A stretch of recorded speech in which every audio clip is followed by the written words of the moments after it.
Great. Hello.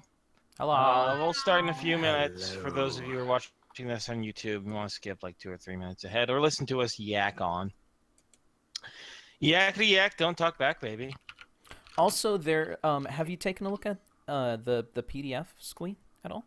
I have browsed the west quadrant and the north quadrant, though I have not gotten to the east or west. Do not worry at all. It is Tolkien's not going anywhere, right? Mm-hmm.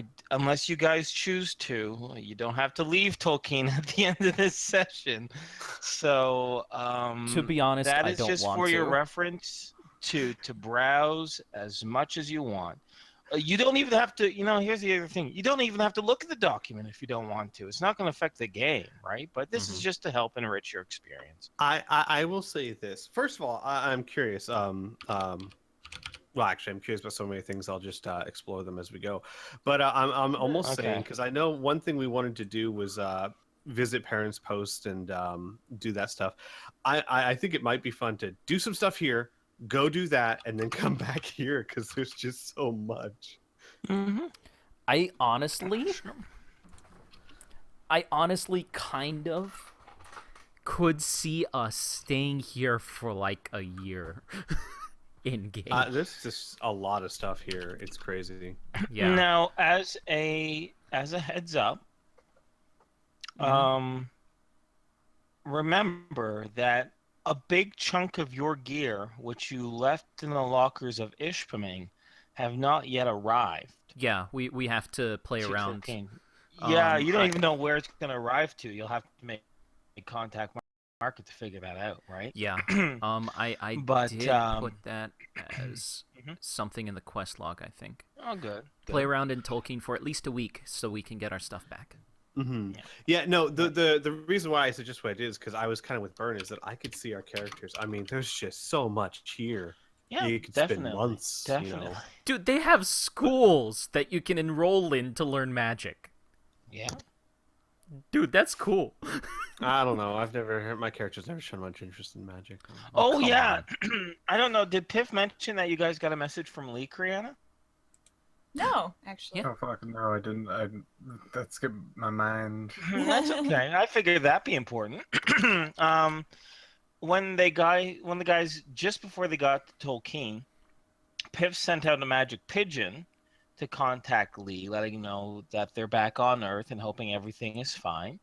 And you got a message back from Lee a little bit later on. Another pigeon in his voice said, things are going well. I'm glad you guys are back. If you guys ever are in New Laszlo, look me up. There's a lot to talk about. A lot of things have changed. In the meantime, be well and be safe.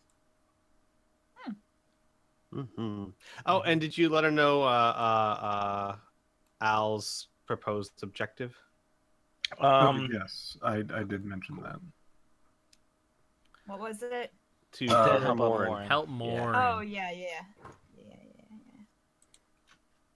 The weird kid. The weird kid. Indeed. You know what? I think she probably embodies that word more than most. More than, yeah, definitely more than most. Definitely more than most. See, I'm just saying the weird kid because it's like the pot calling the kettle black. That Yeah. kind of situation. It really is. Yeah. The pot calling the meal crazy. You're crazy. No, you are. I'm just special. Did I tweet? Oh, I did tweet. Look at me. Look at me. I'm Tweet McGee. So quick. Such wow. Nice. Oh, cool. Lucas catching up. He's only got 6 more episodes to go. Oh, shit. But Oh, not snap. too bad, homie. Mm-hmm. Oh, sitting the all snap. Okay, well, you know what? I think that's time enough. All right. I'm ready to jump right in when you guys are. Real quick, Burn, if you could. So I don't have to run around to a bunch of places to figure it out. My mute button's now making noises whenever I click on it. I turned it off, but I did have to unplug and replug my mic in, so I'm guessing it reset it. I don't know where that is. Did you turn you off could always- streamer settings? Oh yeah, it was streamer settings. Yeah. Because you could always too, Squee. Do you mean like in the program it makes a noise when you mute? Yeah. Yeah. It makes a bleep. Oh, okay. Because I There's thought it was like also my own mute, which does make a click noise when I manually mute my headset. there's also in notifications you can uncheck all of those boxes if you wish, because there's streamer mode. that is exactly what streamer mode does. Is it unclicks the boxes anyways. No, that's fine. I'll just Okay. click streamer Your mode. boxes. I'll just click streamer mode. Yeah. Oh, hey, I'm playing Saints Row. Maybe I should close now. I'll worry about that later. That's been up since like 10 a.m. Saints I'll Row. worry about that low. 4, actually. Why? Good old Saints Row 4. Because Why not? it's such a crazy zany game that I missed it. Well, Listen, I was really completely. skeptical of Saints Row 4 as well, and then I played the crap out of it with a certain other person, and I had a ton of fun. Yeah. I actually downloaded a mod that adds a whole bunch of options. I've been running around without superpowers. Like, I What? now have 2 alter egos. I have one guy who has no superpowers and just uses guns. And then if I want to, I'll switch into a superhero outfit and do nothing but superpowers. Oh, that's kind of fun. That's super It cool. is. It is. It's actually really neat. Especially since when you try and complete parts of the game that expect you to have superpowers. It's Sorry. nifty. Anyway, that's not Piph. Anyhow, no, it is Um, not. Although this is kind of zany too. Squee, I did want to mention before we actually started, I might have found a good starting place for Morin, Oh. and that is Pyramid Place, number 33 in the Western Quadrant. Yeah, actually, and I saw a few in Northern that might be good too. I was thinking that I was going to talk to you guys. We might just want to choose one and then go from there because there's so many different schools that might have information on it Mhm. that, yeah, we should probably just choose one and just ask, hey, where would we want to go if this is what the information we're looking for? Well, this one has 1/3 of the underground place is dedicated specifically to shifting and summoning mastery. Yeah, well, there's also a Like college literally a of summoning. school of. Well, yeah, of- that's true too. So There's maybe all the sorts. school So- might be better. So when I said that Tolkien might be a good place to start looking, I had no idea. Yeah.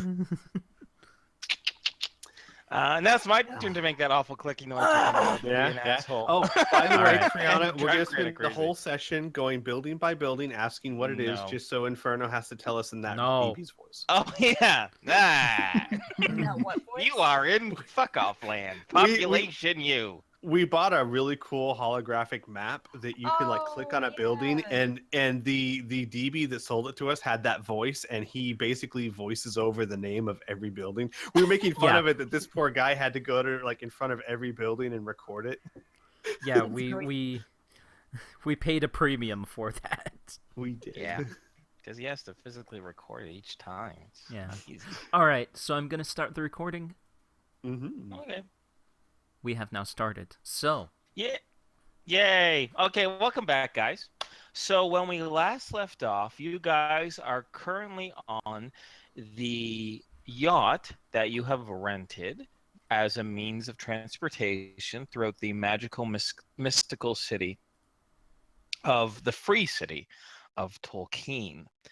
Now, just as a bit of a refresher, you guys paid a pretty good price, and although this is clearly a used vessel, it is clean. It has a small bar and dining area, a games room, and 10 different personal quarters for rest and relaxation. In addition, when I was describing Tolkien last week, I missed out a few small details that I'd like to kind of start off with here. When you first approached Tolkien, in fact, you had to actually go past a very small, simple stone wall that kind of surrounded the perimeter of the area of Tolkien.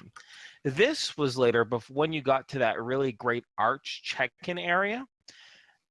Around that area and also surrounding most of the industrial parts of Tolkien is a much larger, immense mega damage wall itself. So there are big portions of this town that are walled off and protected from the outside. There are a few areas that don't clearly have any physical defenses. There's a bit of a wooded area in the north, and there's a few other areas like some riverbeds along the south and western sides that obviously you can't build I guess you could build a wall in a river, but they choose not to, right? In addition, as many of you might have seen through various outlines of Tolkien, that I mentioned the big towers and the architecture. But in addition, there are actually quite a few very large domed buildings as well that later on you'll discover to be eco-domes, or almost like self-inhabited areas of different terrain. Which is definitely and nothing that you've seen in any other of the towns and cities that you visited. So while you guys take a moment to decide what your next destination should be, because there's a few ideas you've had rolling around already. I'll rehash a few that I remember. One is to try and make contact with the black market. Two is to contact that woman, that doctor at Mercy Hospital, in regards to the fungal like Max Perry fungus that you kind of sent for examination. You also mentioned during this week getting a cred chip, a modern cred chip reader to verify that your Northern Gun cred chip might be fraudulent. And then what you guys just discussed here, looking for something with more. And so while you guys take a moment to discuss what you want your next physical destination in Laszlo to be, I'm actually going to tweet out and put in the chat here a link to the Dropbox of this kind of Tolkien guide that I mentioned just now. So any viewer can take a perusal themselves. That sounds fantastic. It does. It also means that it's going to have to stay up forever and ever. Sure. Yeah. I mean, there's no reason not to, unless Well, the internet fills up. The rifts What? happen. I mean, That could, you know what? It's a possibility. Never Yeah, know. yeah, it is a possibility. I mean, okay. So get it focus. while it's hot, folks. Jesus. Focus, you fuckers! I'm almost done linking. We need a Um, plan. Okay, honestly, We forgot Lee! My thoughts are, believe it or not, contacting black market would be good. That way we can get those packets and see if there's anything in the area we need to be on the watch for. Also, contacting that lady with the mushrooms ASAP would be good too, because basically I would rather go to that hospital and leave before the Baron ever wakes up. yeah. For obvious reasons. You don't want to have a awkward goodbye to them.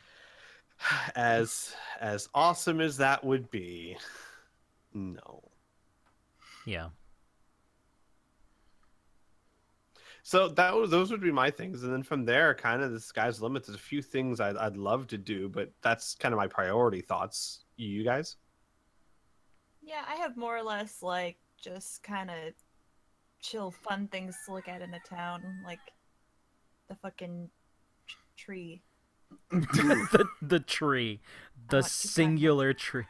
Slow down there, Criana. I don't know if we can the keep really up with big that. one. The big one. There's a really tall one. Criana, there is a zoo. Let's go to the zoo instead. There's a lot.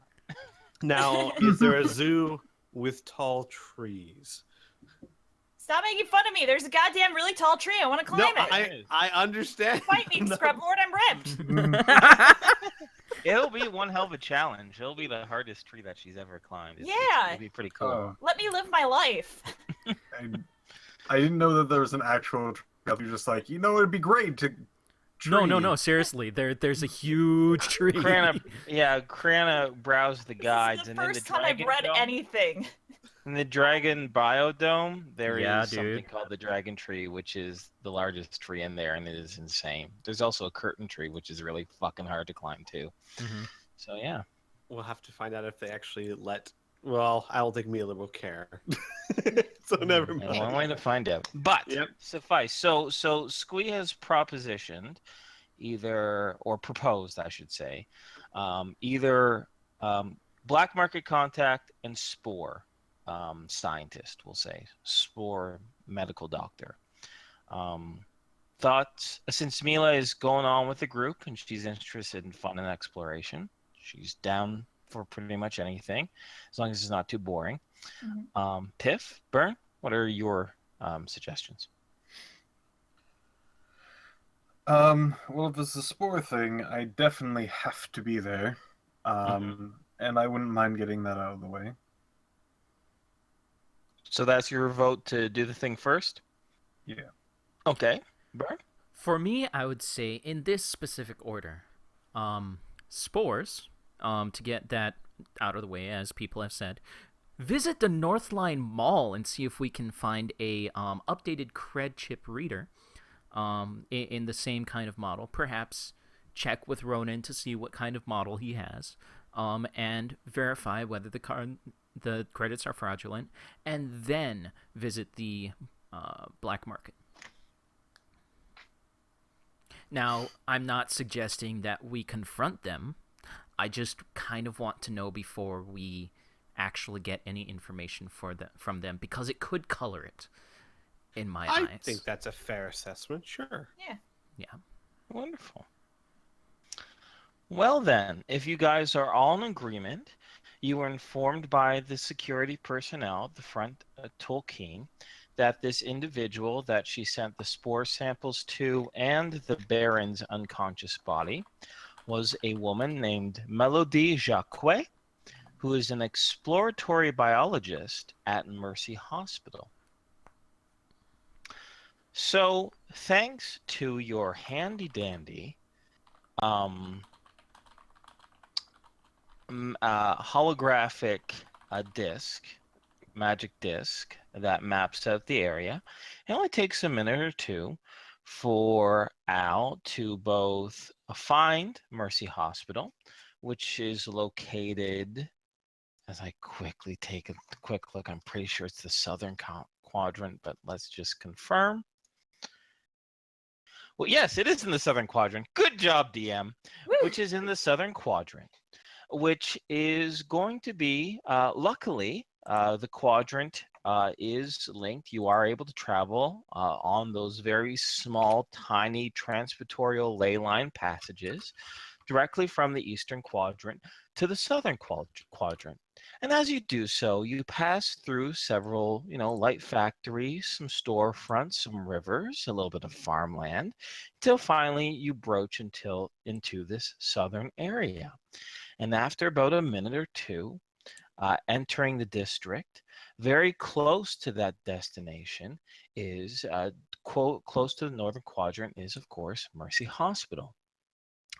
Now, on the way there are a variety of individuals and little tiny stories intermixed, but I don't want to bog down the session in that, but I will notice a few points of interest. And one of them is a huge yellow banner with not bright black, but deep black writing draped over two large pillars that actually flank one of the main exits out of the eastern quadrant.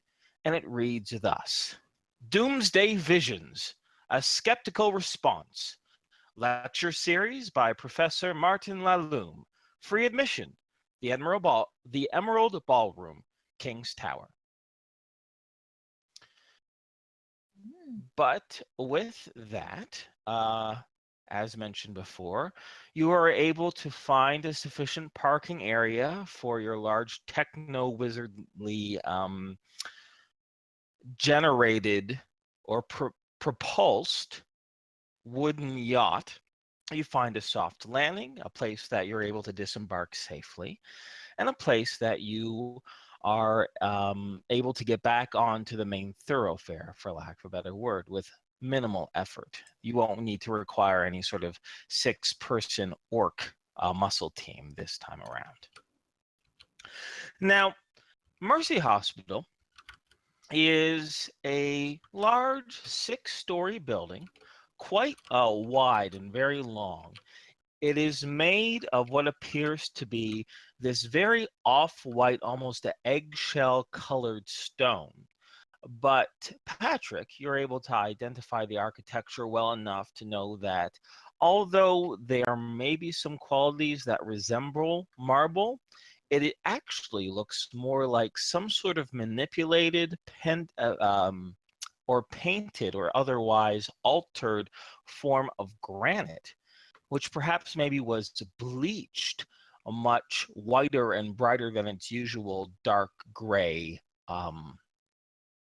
original coloring. I'm gonna slip a little bit in the narrative here, if that's okay by you guys. If I go by too fast or I'm skipping over something that you think is important, please stop me. But it doesn't take long for you guys to get to the administration to ask for a Miss, Jacquer or a Melody that works in, the biology department. When the receptionist, a young man who's probably about 19, who has a big shock of red hair and a ponytail and the biggest, toothiest grin you've ever seen, he informs you that as of 2 days ago, she has been transferred to Riverbend Hospital to run a, a teaching group, and that she is there now. And any mail or other such necessary items would be forwarded to the Riverbend Hospital.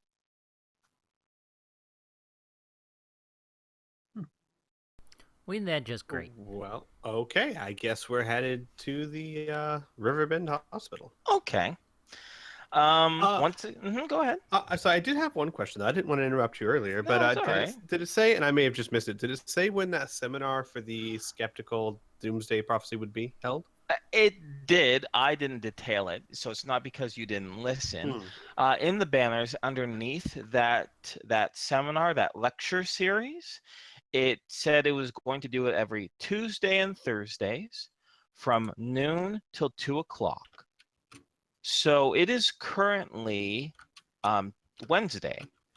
So Wednesday, we're going to say by the time you got to the city, do the little things that you're going to do. It's maybe about 11 o'clock in the morning on a Wednesday.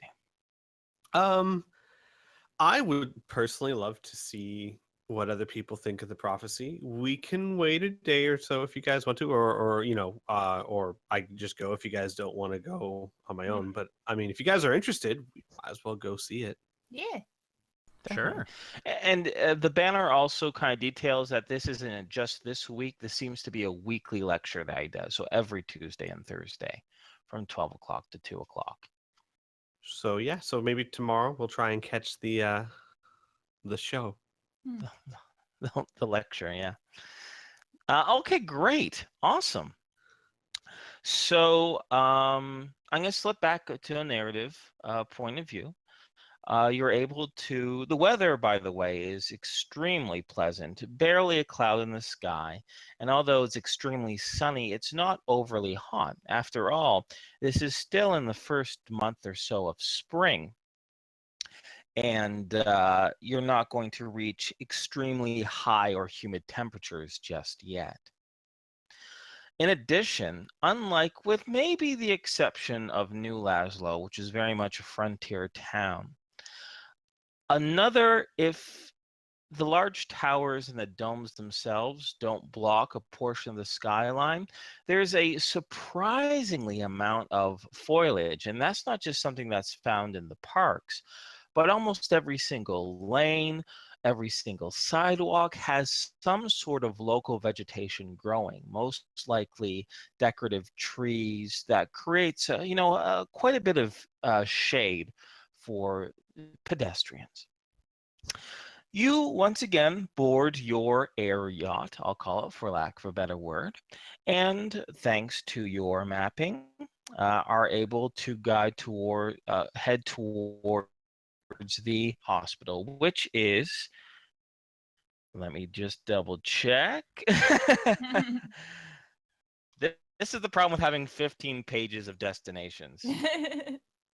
That it tends to be a little bit harder to. Yeah, Riverbend Hospital. I said Riverland. It's Riverbend is in the western quadrant. So thankfully, you do not need to go back the way you came. You get to sample a little bit more of the surrounding Tolkien countryside.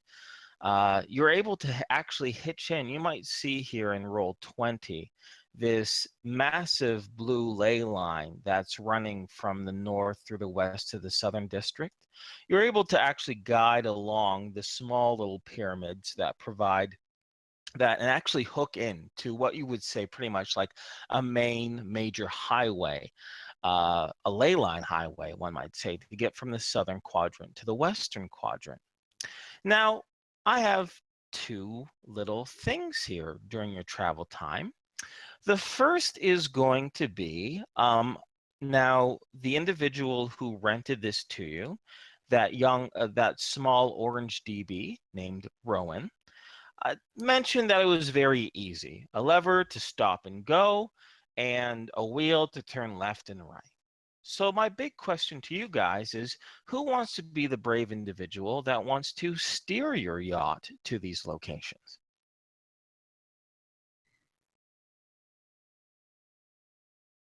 Well, Don't all answer at once. I think Patrick would be. If there was any hesitation, Patrick would be like, I'm willing to give it a try. I haven't done any sort of flying or sea-based vessels, but I have had some road lessons at least. Okay. Al would gratefully accept that and find a. I don't know. Does this place have like a forward tip of the boat that has, like he wants to find a place to sit where he can see everything below him? Oh, almost like a frontal well, here's the thing. There isn't a seat that allow you to see everything in front of you. There are a few seats scattered amongst the deck for lounging and recreation, but none of them so close to the edge of the ship where all you have to do is kind of lift your head up a little bit and see everything below you. That would be seen as a safety hazard. But there is significant railings that if you spend, big time by one of these lounging areas, if from time to time you stand up, you'll get a great visage of what's below and around the ship. And these would be scattered from the front and the sides and even the back of the ship. You'd have access to. Okay. Well, here's a few questions. We have rope, right, guys? We have rope of some kind. Even if you didn't decide to bring rope from the Mhm. behemoth to the to Tolkien itself, I will say that a part of the small supplies that are provided with the ship, a rope is 50 feet of rope is there as well. Okay. Then Al's going to want to sit on the edge, like his legs dangling over the side, but he is pragmatic enough. He's going to tie a Now safe that is really interesting. rope to him. Now that is very interesting. Okay, great. Good to know. You're able to do so without too much trouble. But Patrick is going to be the one steering the ship. So Patrick, I would like you to roll me a D100, please.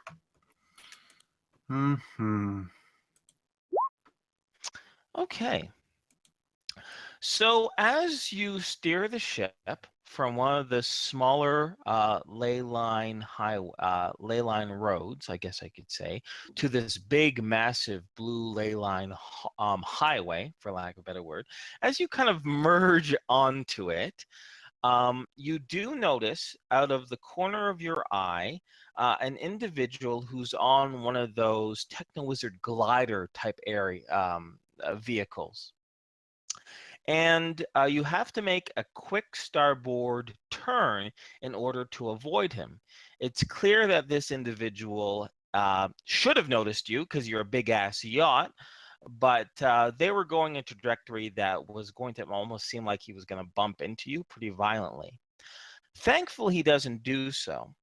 Unfortunately, Al, over the you feel a brush of air over your head as you see almost immediately a pair of legs dangling behind a glider, and you quickly realize that he came maybe about 4 inches above your head as you're kind of dangling over the edge of the ship. Mhm. And as he soars and passes on by, you hear a call, learn how to fly, Grack Breath, from a deep rumbling voice coming from the glider that both anyone on the deck would be able to hear. Okay. Al would shout back, "They don't fly, they float."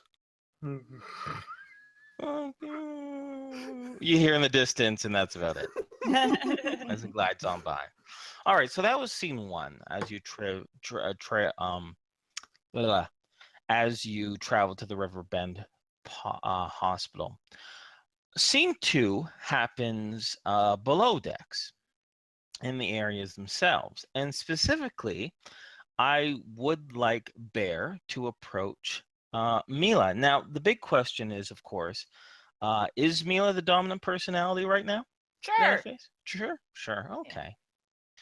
So, in a moment where he can kind of get you alone or speak to you alone, Bear, once again dressed in his, well, actually, he wouldn't be allowed body armor, so a simple set of traveling clothes would, as usual, he is first seen and his presence felt, and he stands for a long time looking at you with his big hazel eyes before he actually ends up saying anything. And he simply rumbles out, Mila, is this a good time to talk? Sure, Bear, what's up? Mila says, swinging her legs around and crossing them. He motions over to a nearby small circular table, probably used for dining, and he brings over a chair so he can sit by where you are currently resting and flailing your legs about with childlike glee. Yes. And he looks at you for a moment and he says, is it possible for me to speak to Nora for a moment? Oh. You sure you don't want to talk to me? He gives a bit of a smile, but it almost looks like a sad smile by the way his eyes are positioned. He goes, yes, I would like that very much, but a little later. We can play more word games if you like, but for now, this is for Nora.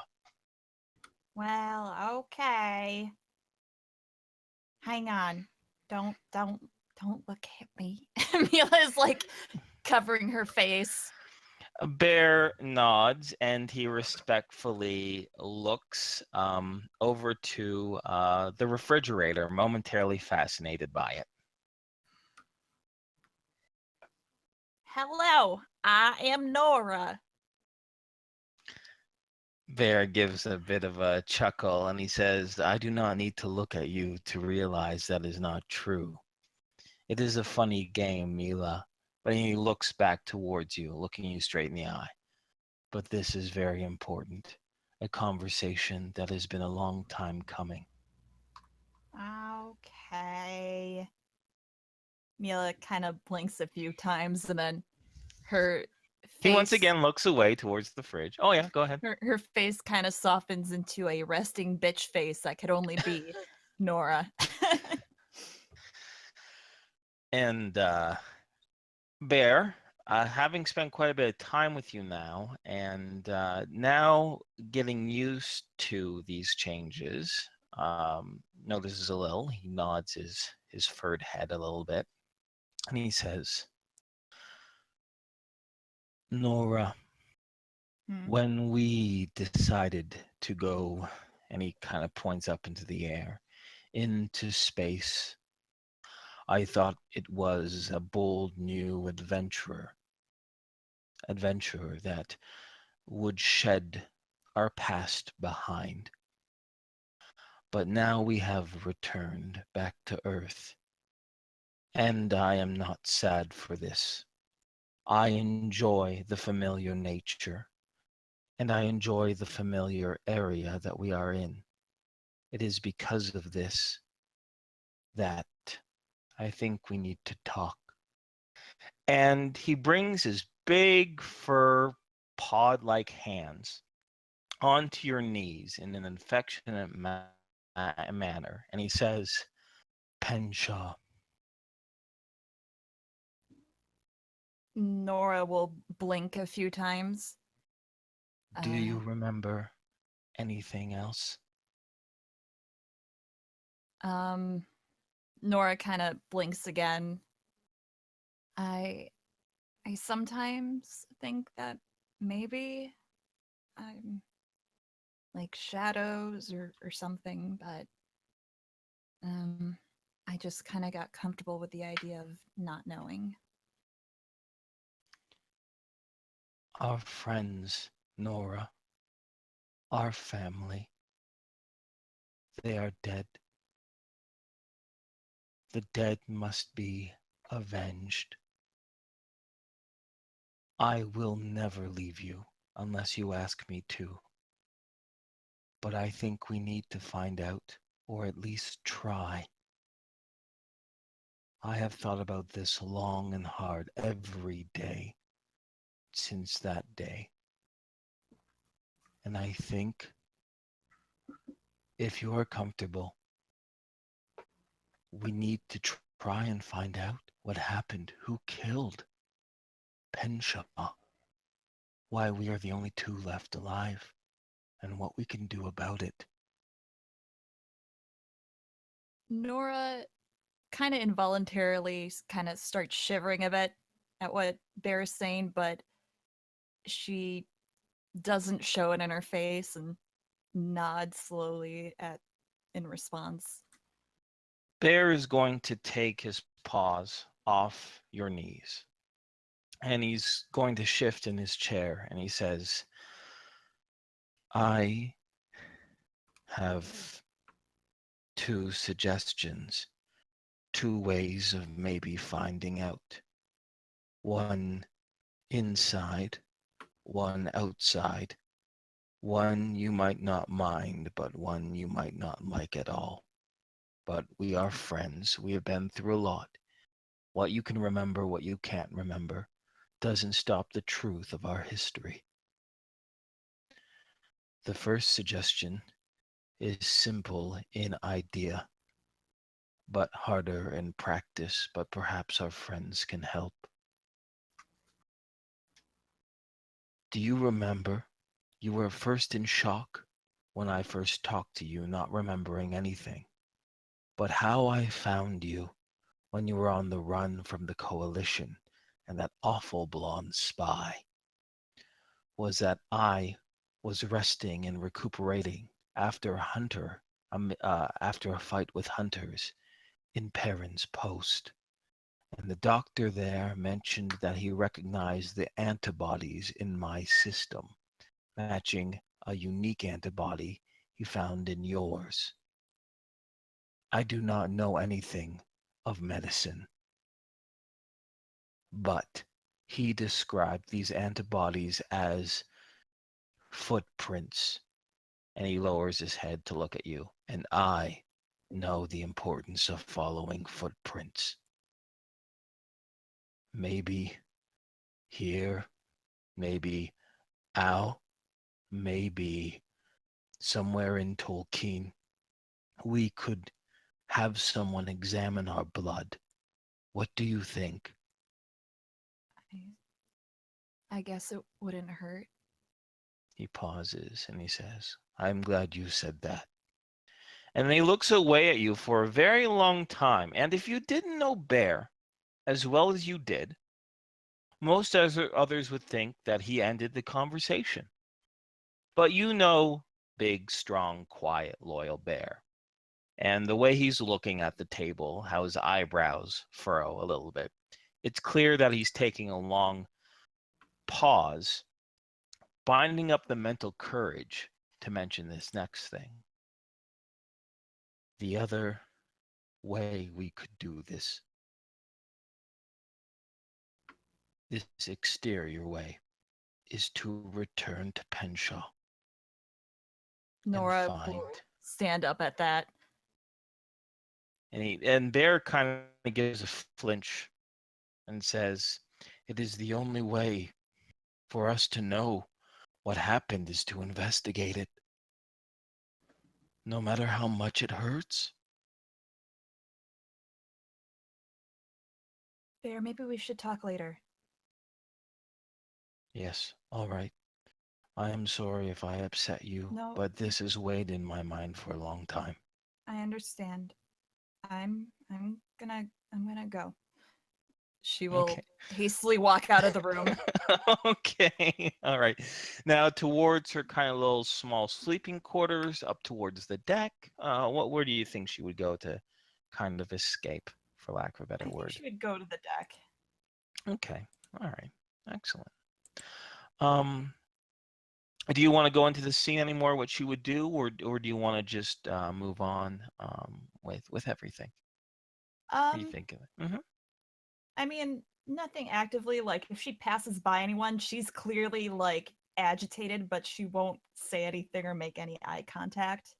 Okay, well, then this is a really great way to open up this scene that I just had with you and Bear to other individuals. Well, I'm going to say, for the sake of convenience, since you and I did a lot of NPC PC talking, that August and Alicia and Blink have not been in your immediate visage to ask you what's up. But if any of the players here want to engage with Mila, or at least have a little bit of role play and kind of put themselves into this, I think this is a perfect opportunity to say that, Tom walks by, or Al notices something, or Patrick takes a break from their wheel and stretches and sees Mila or whatever. This is entirely optional, but I want to open up to you guys. I think if Al notices that Mila, well, no, it'd have to be Nora is walking around looking upset. He's probably going to assume he did something. And his arm starts reflectively hurting. No, just kidding. His shoulder. And he's gonna kind of like shrink down over the edge. I'm so glad that Nora brings fear into Al. Well, I Good. mean, Good. Tom's reaction would be fairly similar in that he knows not to screw with Nora when she's in a bad mood. So yeah. But now here's a quick question for you, though, Criana Face. Based on Nora's, facial expression and whatnot, you said she was upset. Are we talking about angry upset, or like sad, or distraught, or confused, or? She doesn't. It's kind of like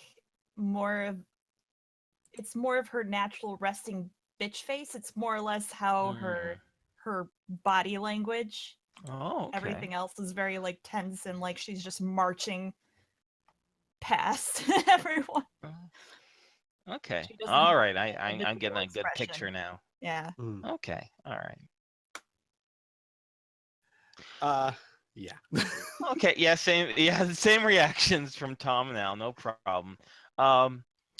Do you think Patrick would do anything? If not, we can just move things off, and say that, I wish he would, but at the moment he is piloting something he is not comfortable with and keeping his eyes firmly on the road. Okay. All right. Okay. Well, how about this then? How about this? We can mitigate this a little bit, right? Because Mila, because it's only going to take maybe about, since you're on this main thoroughfare and it's from the southern section quadrant to the southern western quadrant, which is not a big landscape, right? It's only going to be about 5 to 7 minutes. Do you think that Nora is going to calm down in 5 minutes? No. It's Exactly. Nora. She might start punching a wall. There you go. Okay, great. So, Piph, Patrick, after you're parked by the Riverbend Hospital, at least the parking area nearby there, and you can, breathe a sigh of relief you didn't hit anybody. You're still kind of getting used to this ship type of thing. And once you can take your hands and eyes off the steering wheel and the horizon, if you land before you guys disembark to enter the Riverbend Hospital, now might be a good opportunity if you want to take it up to it.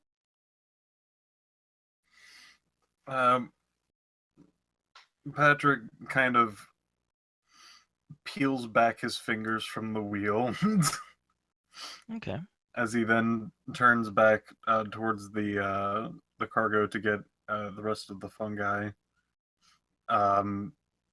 He will probably wave to everybody who passes him briefly.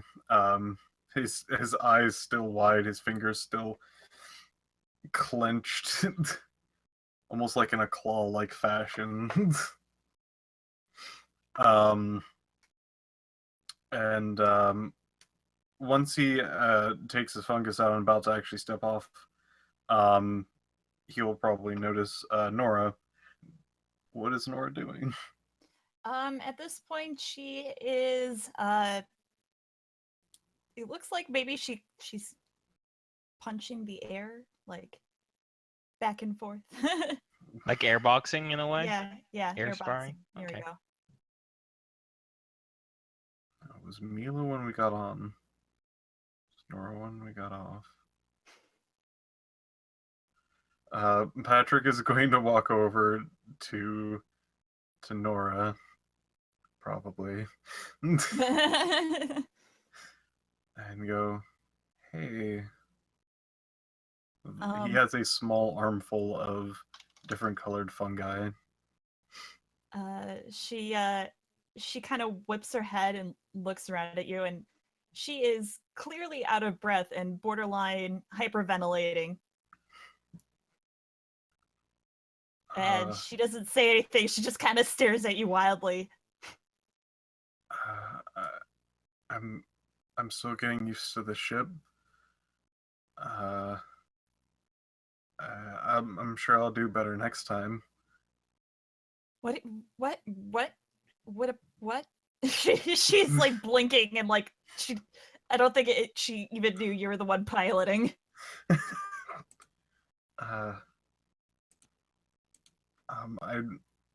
I'm going to make sure that next time I will look both ways before going into the thing. I hope that was okay. Yeah. What? Yeah. No. Yes. It was fine. Okay. She looks like she's gaining some sort of composure.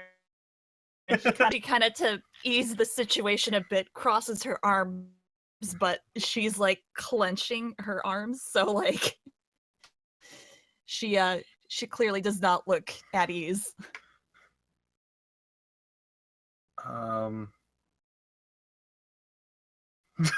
He kind of bobs up and down with the armful of fungus. Keep going, Patrick. Yes, we'll do. He goes off the boat. Drastic direction. Just keep moving, nothing to see here. Keep going, Patrick. You whore. Alright. And theme. All right, I'm good to switch back to a more narrative area now. Yeah. It's good. Yeah. It's good. It's good. Okay. So I'm gonna kind of ping the area in the map here. Now, boop. So there's number 21, which is the Riverbend Hospital, which is a long rectangular building that is about 3 stories high, and it is also made of it's also stone building, but it is shaped how can I explain this? Okay, so it's a large brownstone building made of very carefully placed large brown bricks. Now, in between the second and third floors, however, there is this beautiful kind of 1 foot thick, like blue shining metal that kind of courses through the center of the building aesthetically. It almost looks like a little river that's been embedded into the brown stonework of the building itself. And as you enter the the the building itself and get to the administration section, rather than entering, say, through the emergency entrance and having a small, polite conversation with the staff there, you are informed that Miss Jacques Melody is currently teaching a hands-on class for the next 30 minutes. But if you are content to wait in the main waiting area, they'll inform her of the visitation, and she can have a brief conversation with you, even though you don't have an appointment. And what do you guys say to that proposal? That sounds good. I say it's acceptable. Okay, good. So Do they have refreshments or anything? they do provide complimentary water. There aren't any vending machines in Tolkien, but there is a small cafeteria. A small cafeteria in the building itself where you can get sandwiches, yogurt, fruit, and a few, juices of refreshment. Okay, actually, then Al would say, "Hey guys, I'm gonna run to the cafeteria real quick. If we're gonna be here half an hour, do you guys want anything?" The staff happily informs individuals that all food and drink should be contained and consumed in the cafeteria area to prevent any complications with the rest of the hospital at large. I'll Al go with raises you. an eyebrow, but says nothing. Don't question it. I'll go with you, and I'll have something. Sure. Al Nora, looks at the others. Nora remains silent, arms crossed, just staring, shakes her head slowly, ignores you the rest of the time. Someone put Nora into grumpy bear mood. How did that happen? I don't know. Maybe talking about all our dead friends and family. That couldn't do it. Patrick's like, wait, what? Not on Nora. I like to imagine that Patrick still, like, even though you're not allowed, has food in his mouth and he just whips around. Whoop. Al would say, look at Patrick. Just eating the fungus. Oh God, no! Why? No, he's not actually eating the fungus. Really quickly, Inferno. Mm-hmm. Is it somewhere around here in this quadrant? Yes. Okay. Let me ping again for you. Boop. Wait, can you ping one more time? There you go. Boop. Thank you. So that I can zoom in for the stream. Thank you. No problem. That's where we are. There you go. All right. Yeah. All right. So I'm gonna speed things along with you guys, if that's fine. Sure. Sure. All right. So those interested go in, get themselves a little something to eat. They take credits, universal trade credits, without any sort of problem. So your meal, we'll just say like a meal for like a sandwich or a drink or whatever, will cost about 7 credits per person. Interested, so I'll let you take care of that on your own. I trust you to spend a whole 7 credits apiece. But after getting a little something to eat, actually, before I move on ahead, sure, Al, why don't you make a medical doctor check, please? Yes, sir. Hang on a second. It's important. Am I diagnosing or treating? Diagnosing. Got it. No, you know what? Use a diagnostic skill, Mm-hmm. but you're not really diagnosing. This is for something else. I understand. But it's the closest. What you're saying is the Yeah. closest to whatever. I got it. Okay. Bingo. Da, da, da, da, da, da. Hooray for leveling up before. What? You got 78. No, actually I rolled an 8 and I added 70 for some reason. Anyway, just 8. I rolled an 8. You guys and your weird ass ways of Oh, you doing this. freaking rolled a 20. You rolled a d20. Oh, that's why. I'm sorry. I rolled Squee. the wrong thing. Squee. So I entered in the right stuff. I just rolled the wrong button. There we go. Check your There we macro go. privilege. So our Mine is macros an are fine. experience It's a burn. user error. No. Inferno, it's even worse. The macros are fine. It's user error. Oh, well, that's even better. You must love that in IT. Hey, Squee. Anywho. I keep Googling research materials and hot porn keeps showing up. What's the deal, IT? Anyway, might be because you're searching for porn on a work computer. Also, you're fired. All right, anyway. By the way. By the way, with that out of character digression out of nowhere. Okay, Al. Yes. You from the little bits that you've been able to see, on your way to the cafeteria and the administration, perhaps you might take a curious look, down a hallway or in a room, just kind of Yes. check out this hospital, right?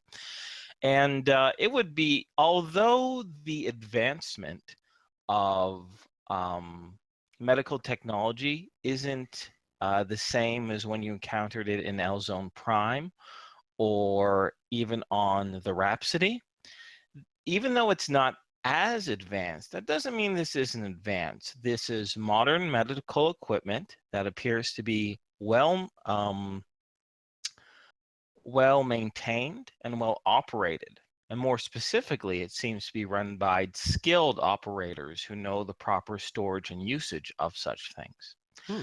There's another important note, too, that you do notice that although there's quite a bit of medical machinery that is powered by conventional means, there are definitely more than a few that seem to clearly require power, but you don't see any of exterior plug.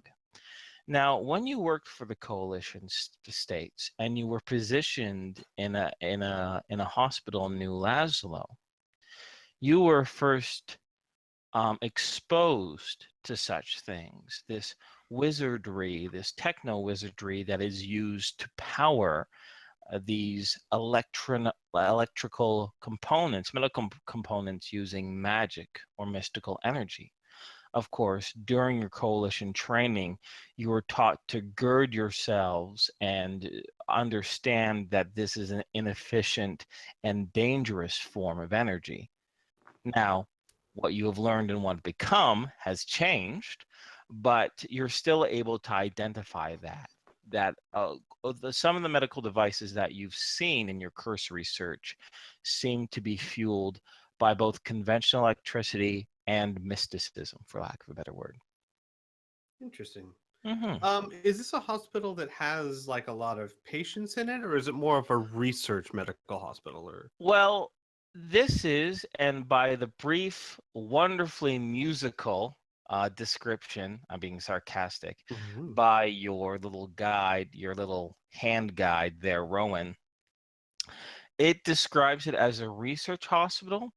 And it seemed what you have seen, the limited areas that you have seen, seem to kind of confer that. Although there is an emergency room and treatment area, much of the building you can estimate is probably due to research purposes. If you kind of take a browse, and since you're literate in American, you can read a lot of the signs.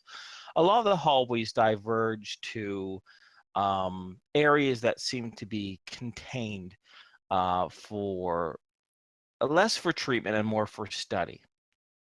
Okay. Yeah. Neat. Oh, anyways, but back onto my main point. The time passes, 26 minutes pass to be precise, when amongst the individuals coming and going from the rear and the um, administration only areas of the building comes a woman. She appears to be maybe in her mid to late 50s. She has stark, deep brown chestnut hair with these wisps of gray that are almost like little shocks of lightning, and her hair is pulled back in a tight little bun. She wears a interesting pair of glasses that seem to be golden rimmed with these ruby colored lenses. She has really, really big eyes that seem almost black underneath the ruby frames, and she's pretty. Well, I don't want to say pretty short. She's about 5'6", 5'5", which is a regular size for a woman her age, I suppose. No problem. Yeah, no problem. No problem. And she seems to have maybe just a few extra pounds, but nothing major. She has a lime green coat, which actually does distinguish from the light blue jackets that you have noticed other medical personnel wearing. And on the over the heart, there's a little badge that has like a T with a symbol of a snake, two snakes kind of biting each other's tails around it. And she kind of scans and she looks over to the administrators, and they point in your direction. And you can tell she looks at all of you, those of you who have assembled. All the other NPCs, with the exception of Bear, have stayed on the ship themselves to kind of get accustomed to their own rooms and the layouts.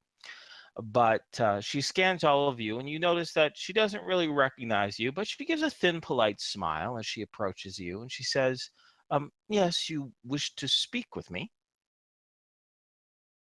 Oh, yes. I was informed that you were the main researcher on the newly obtained magical in nature fungi. She takes off her lenses, and she has a quizzical look on her face. And you can see actually her eyes are a very, very deep color blue as she looks at you, Patrick, and she says, I'm sorry, young man, but I'm afraid I'm not too sure what you are talking about. I got a brief message saying that I were to expect some sort of new fungal materials along with an individual who has negatively ingested such things, but I haven't had nearly the time to even examine our recent arrival, let alone go into detail on exactly what you're talking about. Um, but regardless, I am curious, and my teaching duties have finished for the day. Um, perhaps, perhaps you can join me in my office, and we can have a brief discussion, and perhaps you can elaborate. Yes? Yes. Good, good. Um, Will, and she once puts her red glasses along, she looks with her big eyes to each of you, and she says, will all of you be attending this meeting? I would like to, sure. Tomila. Nora says nothing, but it looks like she will follow everyone else. Okay. I got the impression that I was needed for something. I can go if you want.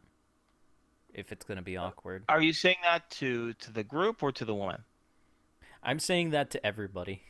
He's looking between everybody nervously.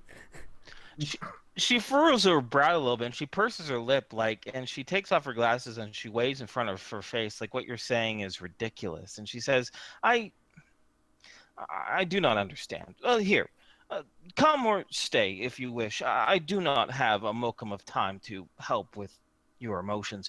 And she turns around and she leads those interested back towards an administrative area of the River Bend Hospital. Who follows along? Patrick will. Nora does. Okay.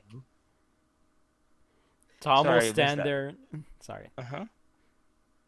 And as Tom will stand there, and you see Bear slowly get up, and as he passes by you, he just swivels his head towards you and gives a little shrug of his big shoulders and follows along. And I guess Tom will shrug too and follow along. Okay. So she guides you down 3 separate hallways, all of them with shiny, silvery metal floor panels and dark brown painted walls. And she enters an office, and it is relatively cozy, especially for the 6 of you all in there. And lined up behind her deep maple wooden desk is a series of what appears to be an assortment of mushrooms and fungi that are growing in these little clay gray pots, all behind her on various levels. And she sits down in her swivel chair, and once again, she takes off her glasses and gestures to each of you with the rim of it, as is to point to each of you. And she says, So, how about you initially tell me your familiarity with this new type of fungus? You said it was magical in nature. At least I believe it is. I see. And do you have any sort of pedigree to reinforce such belief? Have you studied here in Tolkien? Oh, no. I see.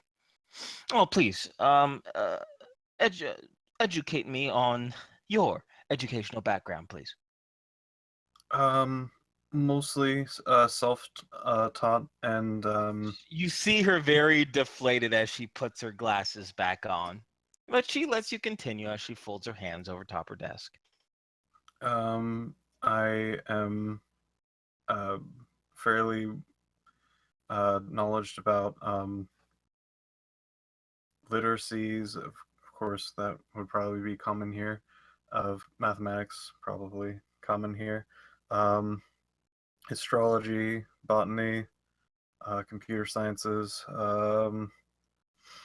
I know a few languages, including Draconic. Um, uh, And she says in Draconic, I'll take your word for it. And she looks at you carefully. um, oh, and as well as Draconic, yes, I can do a bit of that. Um, Do you say that in there's America? um yes. He probably wouldn't like immediately think like, yes, I should probably. Oh, she's asking to speak in Draconic. No. She's saying you said, "Oh, I can speak Draconic," and Yeah. then she says to you in Draconic, "I'll take your word for it." Oh. Oh, she'll say it. Okay. Yeah. Um, and he respond probably in Draconic, the affirmative. Um,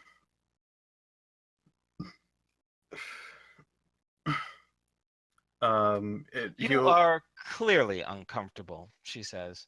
Uh, yes. I have. This is my first time in Tolkien, and a lot of this is great. as he snickers softly to himself. She gives a thin smile and she says, "Yes, yes, the free city of Tolkien, endless wonders, the endless expanse of human and interdimensional knowledge and all that. But we're not here about Tolkien specifically. We're here about your magical fungi. You said you were literate, yes? Yes. Then how about we do ourselves a little bit of a favor? You're clearly awestruck, and I have to prepare for tomorrow's class. So, how about this?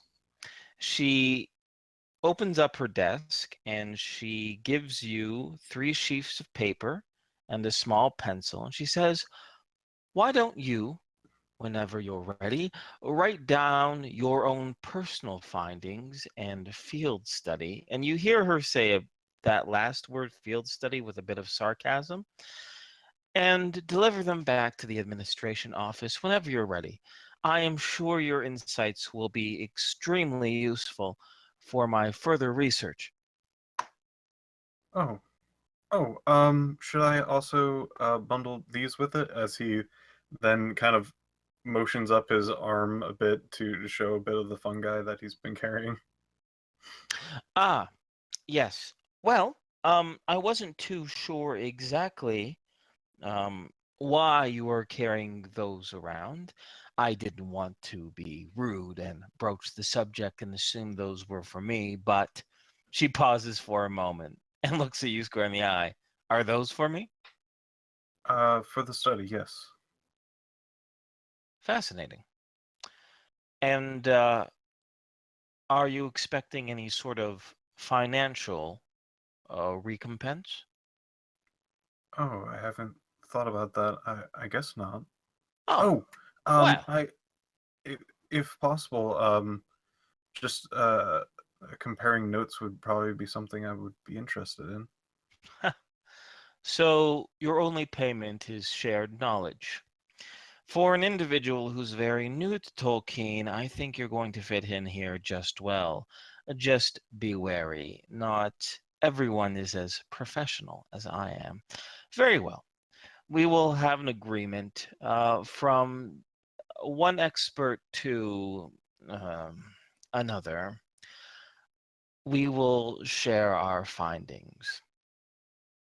And then she gestures with both hands over to the clump of mushrooms that you've carried with you.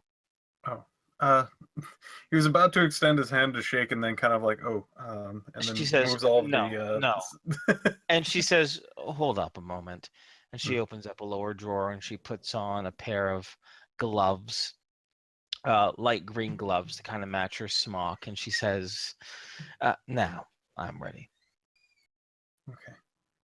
As he um gently moves the armful over to her hands. And as she takes them and lays them carefully on the desk herself, separating them by color, she'll say with a small remark, "You do realize the danger of handling fungal spores with bare skin?" Um, Patrick thinks for a moment. Probably does. Mm-hmm. So um, yeah, yeah, he would. Your botany skill, he yeah, goes, totally. yes. Hmm. Good, she mentions. And as she looks at them, she takes out a small pair of tweezers from an inside pocket of her jacket, and she begins to kind of turn over the spores and whatnot. And she says, "This will be a fascinating diversion for a small while, and perhaps I will have some of my more keen students assist me in this." And she looks up and takes off her glasses and nibbles on the edge of one of the rims, and she says, "Is there anything else?" Oh, well, I can give you some verbal notes now, but I think you would probably want the written version. Absolutely correct. Words can be quickly forgotten, whereas the written script has a sense of permanence about it when you agree. Al would chime in a somewhat clipped manner. Would you also like him to include in the notes our dealings with the Max Perrys and the others that we were involved with collecting these things? She rests her glasses on the table. She looks over to you and rests the palm of her hand in her chin, and she says, "Is the information relevant to the spores themselves?" Well, Maybe culturally. the Max Perry did seem to use them as alarms in some way, shape, or form. Yeah, a couple of them. Also, they seem to cultivate them. Well, then appeal to your discretion. If you think they are relevant, then they are relevant. Yes? Okay. Patrick will nod. Wonderful. And she stands up from her chair. I wish to thank you for your uh, cooperation in understanding a new form of alien life. And I'm very glad you've taken it to experts. Um, Please. And she goes over to the door and she opens it. Enjoy the rest of your stay here in Tolkien. I'm sure it'll prove to be extremely fascinating for the curious mind. Okay.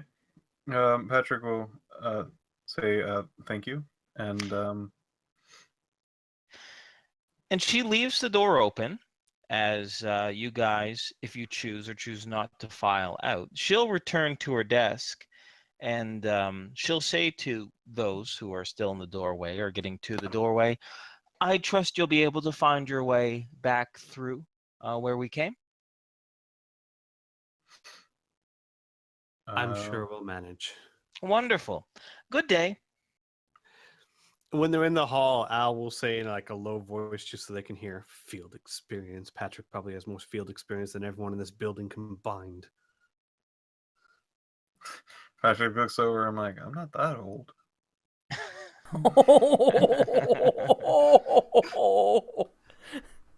It's true. He's not that old. Al shakes his head. I'm starting to get the impression that many of the people here don't have any field experience or very little. Oh. You know Is what she that a reminds me bad of? thing? It's not a bad thing until they start behaving condescendingly towards Patrick simply because he's self-taught. Oh, Well, I don't know. Yeah, Wow. I was gonna say that she reminds me of August when we first met him. she does remind me of August, but I can't put my finger on why. You can't put your finger on why. No. She looks completely different. They both wear glasses. That might be That's it. why. Al just stares at Tom, or Tom just stares Yes, at he Al. does. Tom just stares Al- at Al. Al shrugs knowingly and he says, tell you what, Patrick, write up the best notes you've ever had. At least show her you know your stuff. Patrick thinks for a bit. I don't think I've ever written up notes. I mean, for others, that is. Oh, yeah, actually about that, Patrick. I've seen your notes. You should definitely write them for others this time. Oh, okay. Yeah. If I remember correctly, Patrick's notes are like almost illegible to anyone but him because of the way he writes them. Yes, Yeah. you like most of the time, like you would even look at a word, doesn't look like it's particularly like centered on the line. Looks Right. like you're not even sure. Like So- you think that's a D and E, but you have no idea what the next like mess of letters is. Oh my So, God. Patrick, He's what you're invented a new saying- language. Piph, what you're saying is it's very much like that book that you have, just randomly written things. It's it's worse than that because it would be actual like mathematical notes and like basically like things trying to connect to each other. So you would see like a line reaching like around pages to like point to another one. That's great. It is like notes are almost overlapping each other at certain points. That's fantastic. I tell you what, Patrick, you're far more knowledgeable than any of us about this, but I do know a little biology. Maybe you can pass your notes by me before we give it to her, and if I can at least, follow along, we're good. Wouldn't help for another set of eyes. Yeah. Al nods. Wonderful. So with that figured out, are you guys done here at the Riverbend Hospital Yes. and board back onto your ship? I do believe so. Yeah. Okay. So I believe the next objective is to buy a new credit reader, correct? Mm-hmm. Yes, I and believe I've so. suggested the Northline Mall because it has over 50 stores. That is a fantastic decision. Because if it's okay by you guys, I don't think we need to do some in-depth role play of buying a cred chip reader. So I was hoping to go over that once again, a little narrative, right? Describe the travel, a little bit of scenery, and then moving on. Okay? Do it. Is that okay by you guys? Do it. Okay. So you are able, Patrick. You get more practice in piloting this ship. And you cut off the main. You get back onto the main thoroughfare to navigate your rented yacht back to where the Northern Mall is, which I believe is in the north section. I certainly hope so. If not, then that is a horribly named mall. It's North ironically Line, in the North I Line. think, yeah. Oh, it might wait be a in the second. northern quadrant. It better be. Let's take a look. North. Let's search for the word north. Yes, it is. Number Oh, thank God. 18. Oh, thank God. All right. The North Line Mall. Perfect. And that is a fantastic area. I'm going to mention a few things. The journey there is relatively uneventful. And when you approach a Northline Mall, you have to park once again in a large parking area, in which you find mostly dominated by conventional vehicles, with only a few small sailboats and gliders nearby. The Northline Mall is an immense shopping complex that's actually dominated by a large 400-room hotel called the Parallel View. In addition, it features a large auditorium-styled cinema that appears to boast 20 theaters out through some loudspeakers. And as you go as you start to browse down the different stores, trying to find which one might sell a modern, up-to-date cred chip reader, which, by the way, I'm going to say, since maybe this has been an hour and a half since you last were in contact with Rowan, I'm going to trust that your memories are keen enough to remember what a newer model looks like. So we don't need to do a special check for that. But as you're browsing through these stores, the Northline Mall also features not only a bunch of signs, which is pretty unique. You saw, good fair signs in Ishpeming, but not nearly as much, and barely much signage in, say, Greencastle or New Laszlo. For those of you who feel like you would have this insight, Tolkien, unlike any other city, even Ishpeming, is assuming that much of its clientele are literate. Because otherwise, why would there be so many signs around, right? In Ishpeming, there's always a bunch of speakers blaring out the words to something in case people couldn't read, even their welcome sign. blared out where they were. But the Northland Mall does have a lot of speakers, and most of the time, though, it doesn't read out what the signs nearby say. It plays pleasant music for the most part, with, from time to time, small advertisements that jut out. One such advertisement particularly tickles your ears, or maybe not so. It'll depend on your own reaction. And the commercial goes like this. Do you want fun? Do you need fun? Then go see the Mad Mummers featuring the Puffertons. One night only. So much fun, you'll go crazy. Live at the Tolkien Center. Cha! Mila, looking like a fat kid in a candy store, her eyes light up at the sound of that, and she looks at the group. Fine. Al looks like a closeted kid in a candy store. He's much more subdued, but he definitely looks mildly excited. Okay. I'd like each of you to roll me a D100, please. Okay.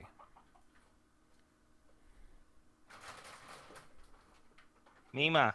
I am finding my tab. I found it. There we go.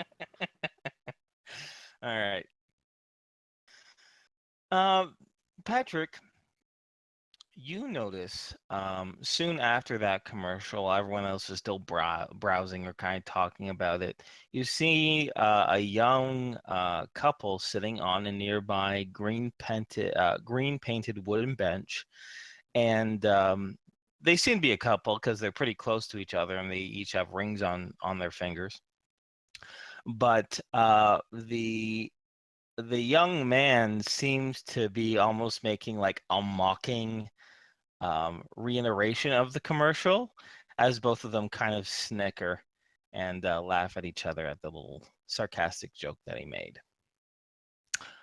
But otherwise, we're going to say you're able to find a modern cred chip reader. However, such hardware, you are informed, is not the cheapest thing in the world, since most individuals don't use them. They're typically sold to businesses or, self-enterprising citizens. So for 750 credits, you'll able to nab one. Do you accept such price? I want to say this out of character. Okay. I think that 750 credits to the group is completely worth it, because this could potentially be the thing that says, oh, hey, we lost 10 mil or we have 10 mil. Agreed. What do you guys say?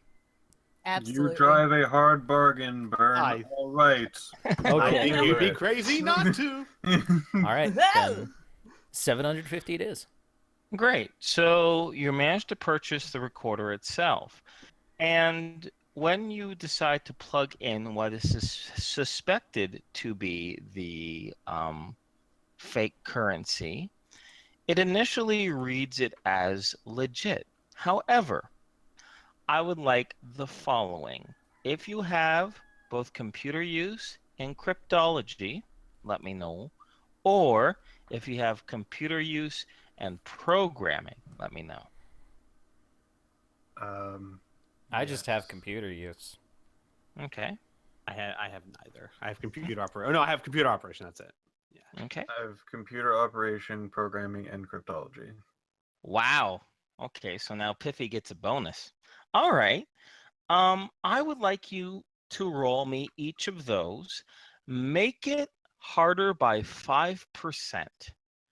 And let me know how much, not necessarily how much you succeed or fail by, but how many successes you get, please. Okay. 5. No, this 5. Okay. Okay. Great. That's definitely a success. Computer programming.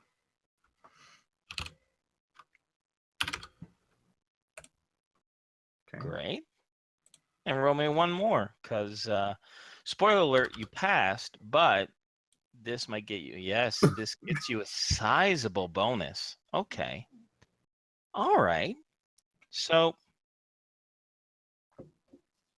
Piph, Mhm. you recall when you guys were talking to Rowan, he mentioned something about an algorithm that fraudsters use to try to pass off fake cred chips, and that it is particularly detailed and subtle. After all, this is, although it is digital currency, it is so encrypted as to it's so encrypted that forgery is not the easiest thing to do in the world, right? And due to the factory setting of this cred chip reader, you quickly determine that it isn't programmed or it isn't sensed to any sort of these, for lack of a better word, deep, nefarious algorithms. Which leads you to believe that Rowan knows his way around some tech as well, clearly.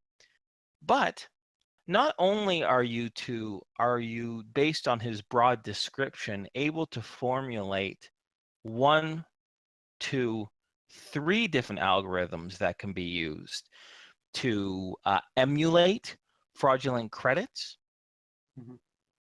you come up with 20 different variations of that same algorithm, which you believe can be used to read any cred chip, not just Northern Gun's coding, but the coding of universal credits. And you believe you need to test this out, but even black market cred chips. Would it be fair to say that you check all the cred chips that the party perfectly has now that you have this algorithm? Out of pure curiosity, how these things are coded, yes. Yeah. Okay. So I got good news and bad news. The good news is it appears that the black market credits that you have are entirely legitimate. Doesn't look like the encoding or the encryption of the credits have been hacked, and there is it's not emitting any sort of algorithm to fake it. Great. That was your black market. Universal trade credits, same thing. They all clear. All the little personal cred chips that you guys have accumulated throughout your adventure, just fine. The bad news is that Rowan was right. That 10 million Northern Guide cred chip does have a nefarious algorithm that can trick readers into thinking this really flimsy fake encryption is actually a legitimate Northern Gun encryption for the form of credits. Did everything I say there make sense? Yes. Mhm. Okay. Everything that we have seemed to check out through at least my lens, except Yes, for the except for the Ishboming ones. So since that was supposed to be the status quo, it's basically just bad news. So we'll Okay, sure. Yeah.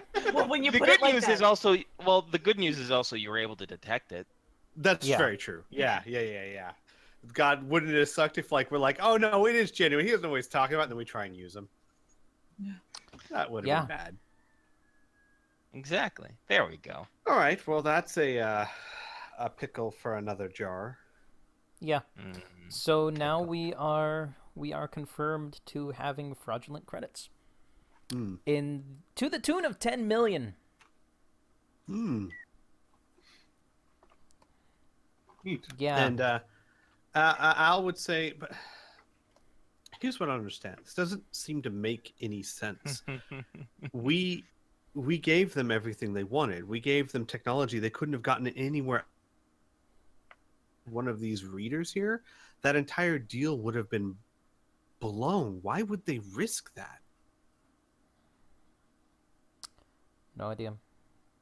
It just seems Alicia too... gives a shrug. I don't know. Maybe they got greedy. Al shakes his head. That's not greedy. That's stupidity. Hmm. She says, uh, she furrows a brow and she says, "Do you think gambling is stupid? Like Uh, stupid people gamble?" Al says, when you want something that badly, yeah, think of it this way. They had a chance of getting their hands on something that no one else could give them that is far more worth probably than what they paid us. And they risked all of that for a relatively, for them, small sum of money. There's gambling, and then there's gambling in a really, really bad way.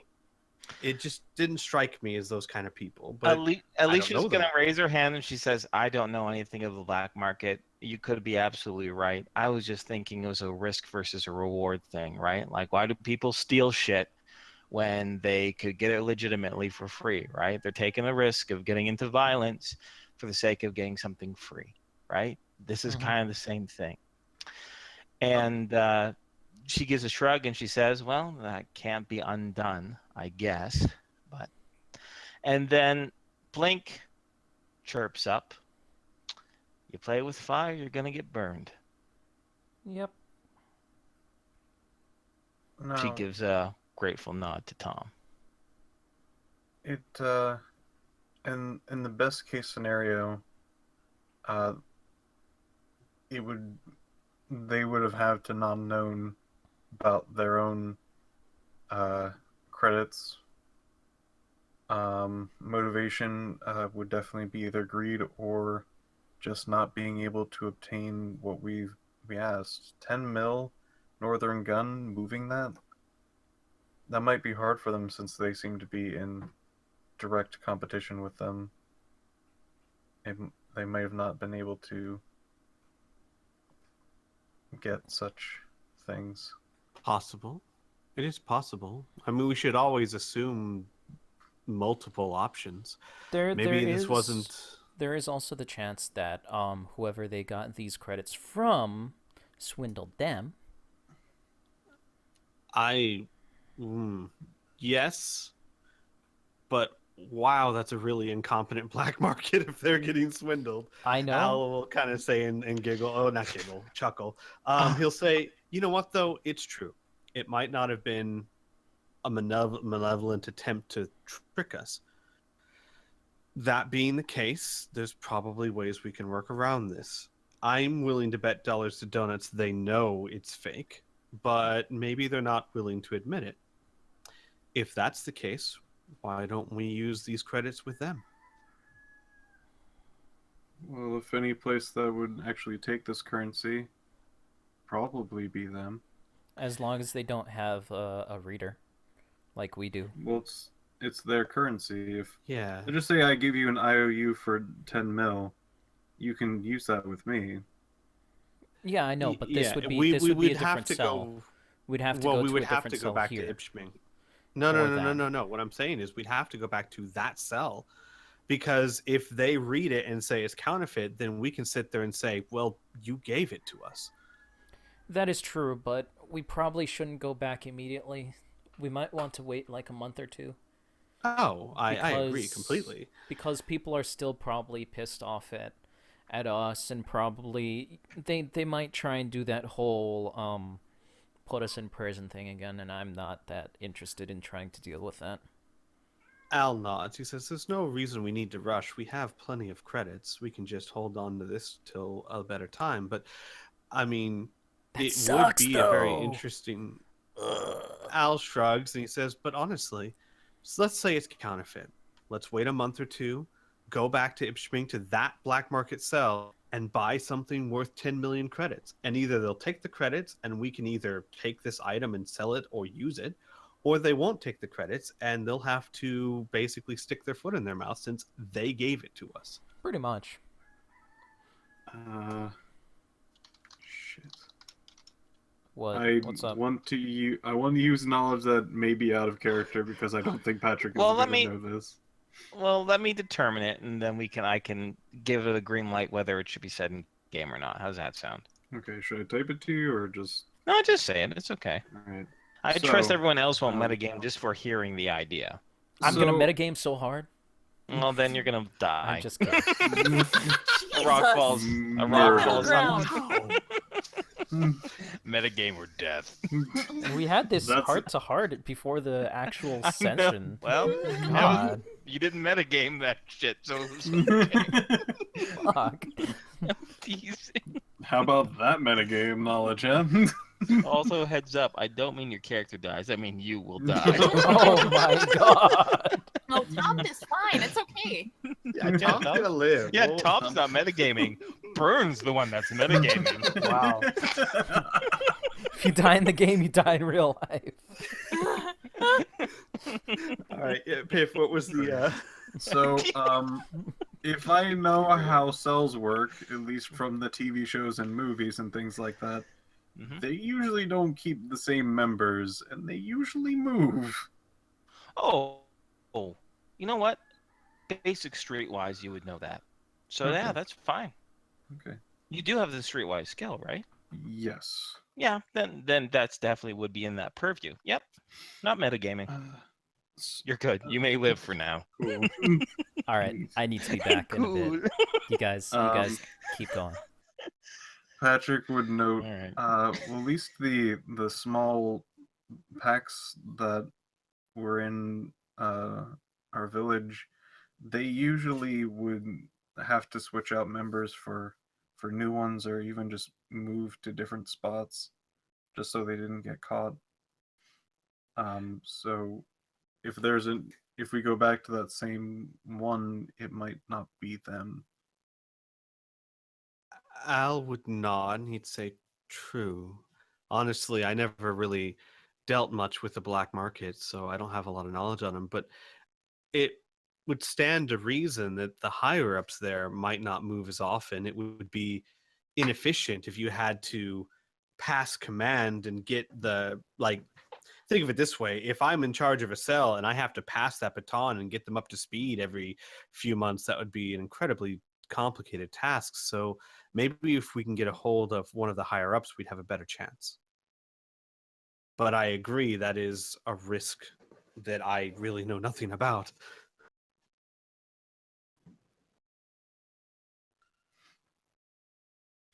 Well, with that, what would you guys like to do next? I believe the next on the initial docket was to try to make contact with El Black Marketo, right? Yes, I think so. Okay. So we need to look for a bar with a C in the name. Now, tell you what, those of you that have Streetwise, just roll me a Streetwise check. Oh boy. I think Mila has Yeah, Streetwise, hang does on, she? I'm- Fuck. Yeah, I had to read down Adobe some stuff because I couldn't see. So that's why I didn't say anything before. But I do. No problem. Okay, cool. Also, heads up too. I can give you a link to this fantastic PDF viewer that is so much better than Adobe. Both Oh, it's less cool. annoying and it's a lot more stable. Yeah. It's called PDF Exchange Viewer, but I'll tell you, I'll give you Okay. the link after the session. It's great. I hate agreeing with Inferno, but he totally got me hooked on it too, so it's actually really good. Okay, good. They're not paying us, so shut up, guys. Damn it! I want the check in the mail. All right. Don't you want to Wow. be products? Wow, Mila succeeded by wow, she got 15. So those are both successes. Mm. So both of you come to the exact same conclusion, but Mila is the first to point it out. Maybe she plays around with, Al's. Maybe you're all kind of crowded around the little hollow doohickey as Al's kind of showing it off or whatnot. And Mila, through instinct or through natural skill, is able to identify there are two establishments that are seen as club and dance halls, but you're willing to bet that start with the letter C, but you're willing to bet that it is a place called the Confident Heart in Restaurant Row in Northern Quadrant, because that's a bar and a dance hall. So that meets two of the equivalents, whereas the other establishment that starts with the C, called the Carbon Copy, is just a bar. I'm smart. You're smart and a genius. It has bar and dancing. Yeah. So, armed with that new information, what would you guys like to do? Shall we waltz right in? I think we shall. Stealthily Well, enter? yeah, well, here's the really nice thing is that you can keep it parked because it's only about 3 blocks away. The restaurant route compared to the North Line Mall. So, walk a little bit of exercise. As you do so, Tom isn't back, so I'm gonna just pick a character, and I'm gonna say Al this time. Al, Mm-hmm. as you looking around the big splendor that is Tolkien and taking in the unique architecture, the stone gargoyles, a few of the DBs that are flying overhead, the new vehicles that pass on by, you notice what appears to be at least a pretty innocuous scene, which is just an older gentleman with a frumpy brown plaid hat and smoking this pipe that has a strange kind of purple bubble at the end of it. But that's not the important part. Well, not the important part, but that's not the part that really grabs your attention. What grabs your attention is the newspaper that he's reading, which is, by the way, titled "Free Tolkien Life," and with these big yellow flowers around, the top of the title. And facing towards you, away from the man, but you can read quite clearly the title of what appears to be an opinion editorial piece. And with a very quick scan of your very well-trained eyes, you're able to determine that this is written by someone who's apparently in charge of something called the Fraternity of the Dream. And the title of it is Grave Warning, Dreams Speak the Truth. Tragedy will befall the apathetic. Okay. First off, I got all that, but are you Repeat? telling me that's what my elf eyes saw? Yes, that's what you're. Because you were like, you're very well trained eyes. I'm like, my Well, elf eyes? I was thinking more your fucking spy eyes. And No, this I know. Yeah, and Squee. people I know. and the Could do without the information. sass, mister. I No, don't no, think we no. He can. wants to hear me say it, so I'm going to say. Don't indulge him. Don't indulge him. I'll indulge him, but in my way, on my terms. Okay, that's good. That's an independent woman Okay. right there. That's Your a compromise. coalition-trained brain Hmm. speaks to your heathen elven eyes. Your shifty heathen elven. There's Your still a race part of traitor me eyes. Out of myself. can I say, All man? right, so I would catch that. And Al would kind of come and he'd be like, so I guess it's not surprising, but it seems like there's a lot of controversy over how real the prophecy was. What prophecy? The visions you got a while ago. What fish? What are you talking about? Oh, you mean with the scary thing? Yeah, Yeah. whatever. I'm sure it's fine. August blinks at this. And blinks even more. Al will say, and there's definitely at least some people here who agree with you.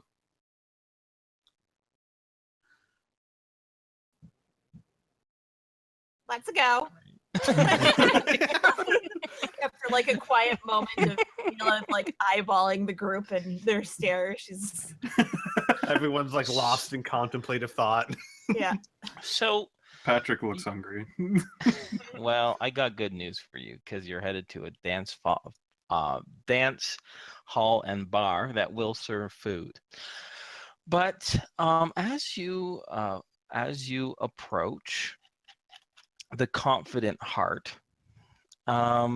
you are faced with a large, and it's unique slightly because with the exception of that little orc business, muscle for hire, this is one of the few completely wooden buildings, at least in the northern quadrant.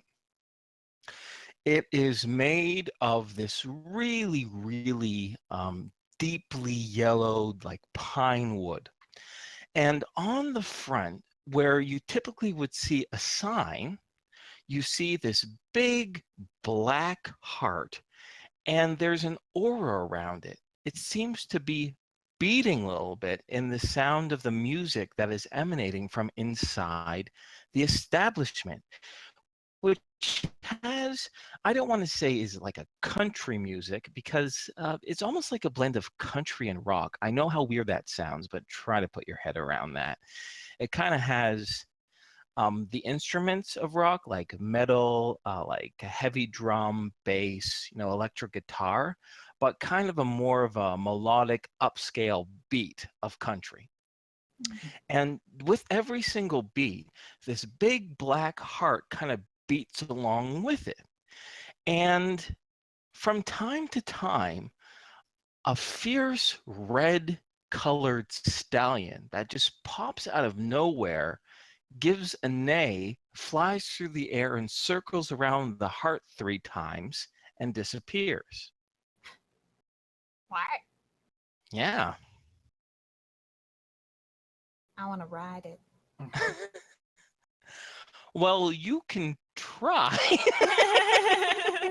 You'll have to climb up the awning of the building to kind of get to where this horse appears and disappears if you really want. I mean, it is an option. No, if anything, the group will see Mila just staring in awe every time it shows up. Okay. It shows up like about once every 30 seconds or so. Is it okay if I narrate with you guys entering the building now, or do you want to have a little scene or whatnot outside the building itself?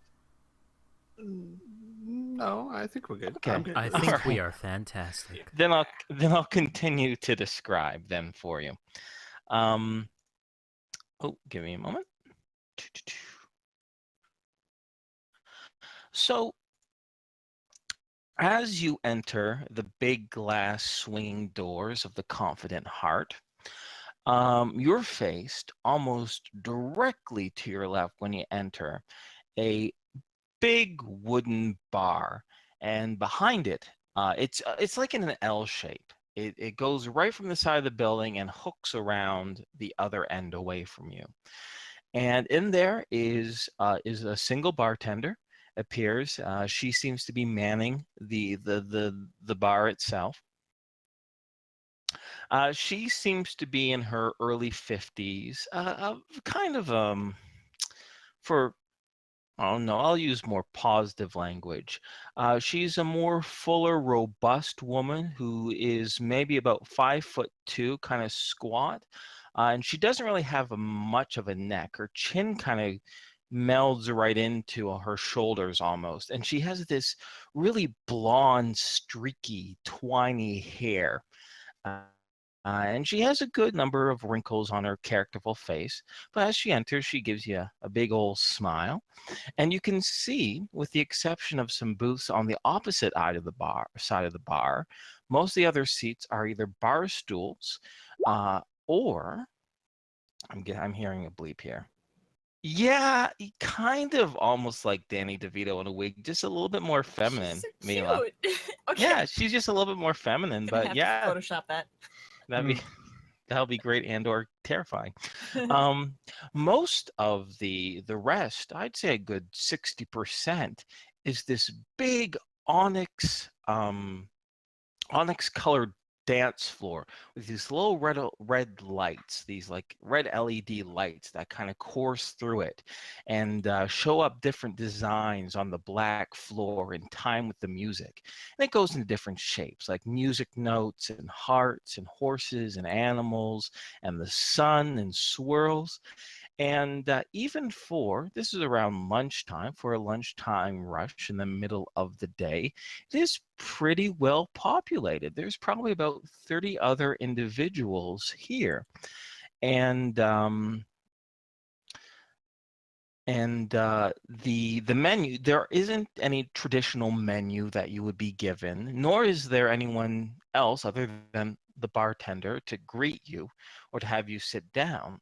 Instead, on top of the various colorful liquor bottles behind the bar is this huge blackboard with bright blue chalk that lists the specials for the day.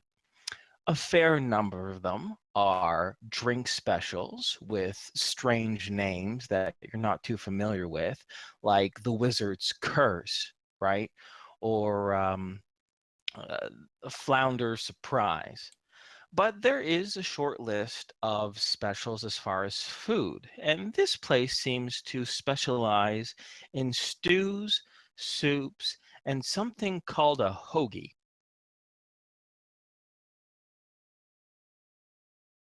I want a hoagie. Can someone buy me a hoagie? I don't have any money. Yeah, Sure. Al will definitely buy you, and he wants one himself. There's something about this word hoagie that just sounds like it would be good. The thing is, like, Mila's looking directly at August. And then Al actually will say nothing. Can you buy me a hoagie? Uh, he pauses for a moment, and for Flash, you get that good old-fashioned skeptical, snooty, defensive look from August, but it fades very, very quickly as for maybe like the seventh time since you've ever met him, he actually smiles and he goes, "Yeah, okay, I could go for one too." Yay! And August struts his little blue panted butt over to the barkeep, and the woman, she runs her hands through the big shock of yellow hair that he has, and August proudly brings up two fingers and says, "Bar mistress, 2 hoagies, please." She looks at him for a little bit, and she gives a laugh to herself, and she says, "All right, my lord, would you like sausage or would you like ham on those?" And he pauses for a moment, and he looks towards Mila. Mila shrugs at him. "1 sausage and 1 ham," he says with slightly less confidence. And she says, "All right there, Sugar Plum. Just sit yourself down. I'll bring it out to you when I let her cook know." Any other food orders while she's doing this, by the way? Oh, one sausage hoagie, please. And one more ham hoagie. Okay. Tom is extremely skeptical about these things called hoagies. So he will have some kind of stew. Is there like beef stew or something like that? There's definitely beef. Then he will have beef stew. Oh, and then Al will say, like, almost as an afterthought, "Oh, and I want last month's specials because I want to get a really good deal." She is halfway to the kind of back behind the bar area, and she pauses for a moment, and she looks at you with a scoff, and she says, "Last month's specials? You sure?" Al hesitates for a second and then smiles his best winning smile. "Yes, actually." She bites her bottom lip for a little bit, and she steps closer to you, and instead of her big, boisterous voice, she says, "Listen, I like you, and the blonde cutie there has an awkward charm to him." And she gives a wink over to August, who visibly blushes. Oh. "But tell you what, hon, if you want a really good deal,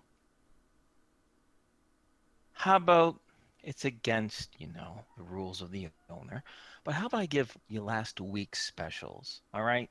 It's a lot better for these hoagies that you want. Last month, not so good." Al's like furiously thinking, "Is this like another part Tom of the will password? kind of elbow him in the ribs and go, "Yeah, I think last week's would do fine. Although I think we kind of want to talk to the owner." and he'll give a sidelong glance at Al and wink. Al will nod. Not about the hoagies, of course. Just, Your great customer service. Yeah. Gives a smile. She says, "All right, if you say so." She says, "It's going to be a bit of a fuss. I have to go to the back and find, the right prices. So if you don't mind waiting here for a moment." Of course. No problem. Okay. And she disappears at the back for a bit. Tom will kind of mutter to Al, "We were supposed to talk to the man, the guy, the owner, that guy, and ask for it." Yeah, not just some random person. Just saying. Right. She looked like she could be the owner. Yeah. Yeah, She I wasn't. was like, I kind of assumed she would be. My bad. Well, you know what they say about making assumptions, Al. And I am well versed in being an ass. I know. What? What? You're not an That's not what they ass. say. Yeah. Al looks like confused. That's not. A blink pipes up. In orbit, they say assumptions puts you in an airlock. That is so much worse. Yeah. Still accurate, but wow. That's See, harsh. you're not a bastard, though. Or whatever you said. I wasn't listening. I'm hungry. I'm hungry You too. did great, August. That was the best ordering I've ever seen. Gives us a very pleased smile with himself to himself. Goes, "Thank you." So, Patrick, you weren't a part of this conversation. Roll me a D100, please. Wow, excellent. Before she disappears around the bar, you notice something. You notice that this squat blonde woman points to a fellow that's in the dance floor, and she visibly juts a quick thumb your way before she disappears around the corner. Soon enough, a minute later, this same man, who's young, he seems to be in his mid-20s or so, he is wearing what appears to be like a red plaid checkered shirt and these black pants that seem to be made of some sort of animal hide. He saunters on over to you guys. He gives a big smile. And he says, "Hey, folks." Hi. Hello.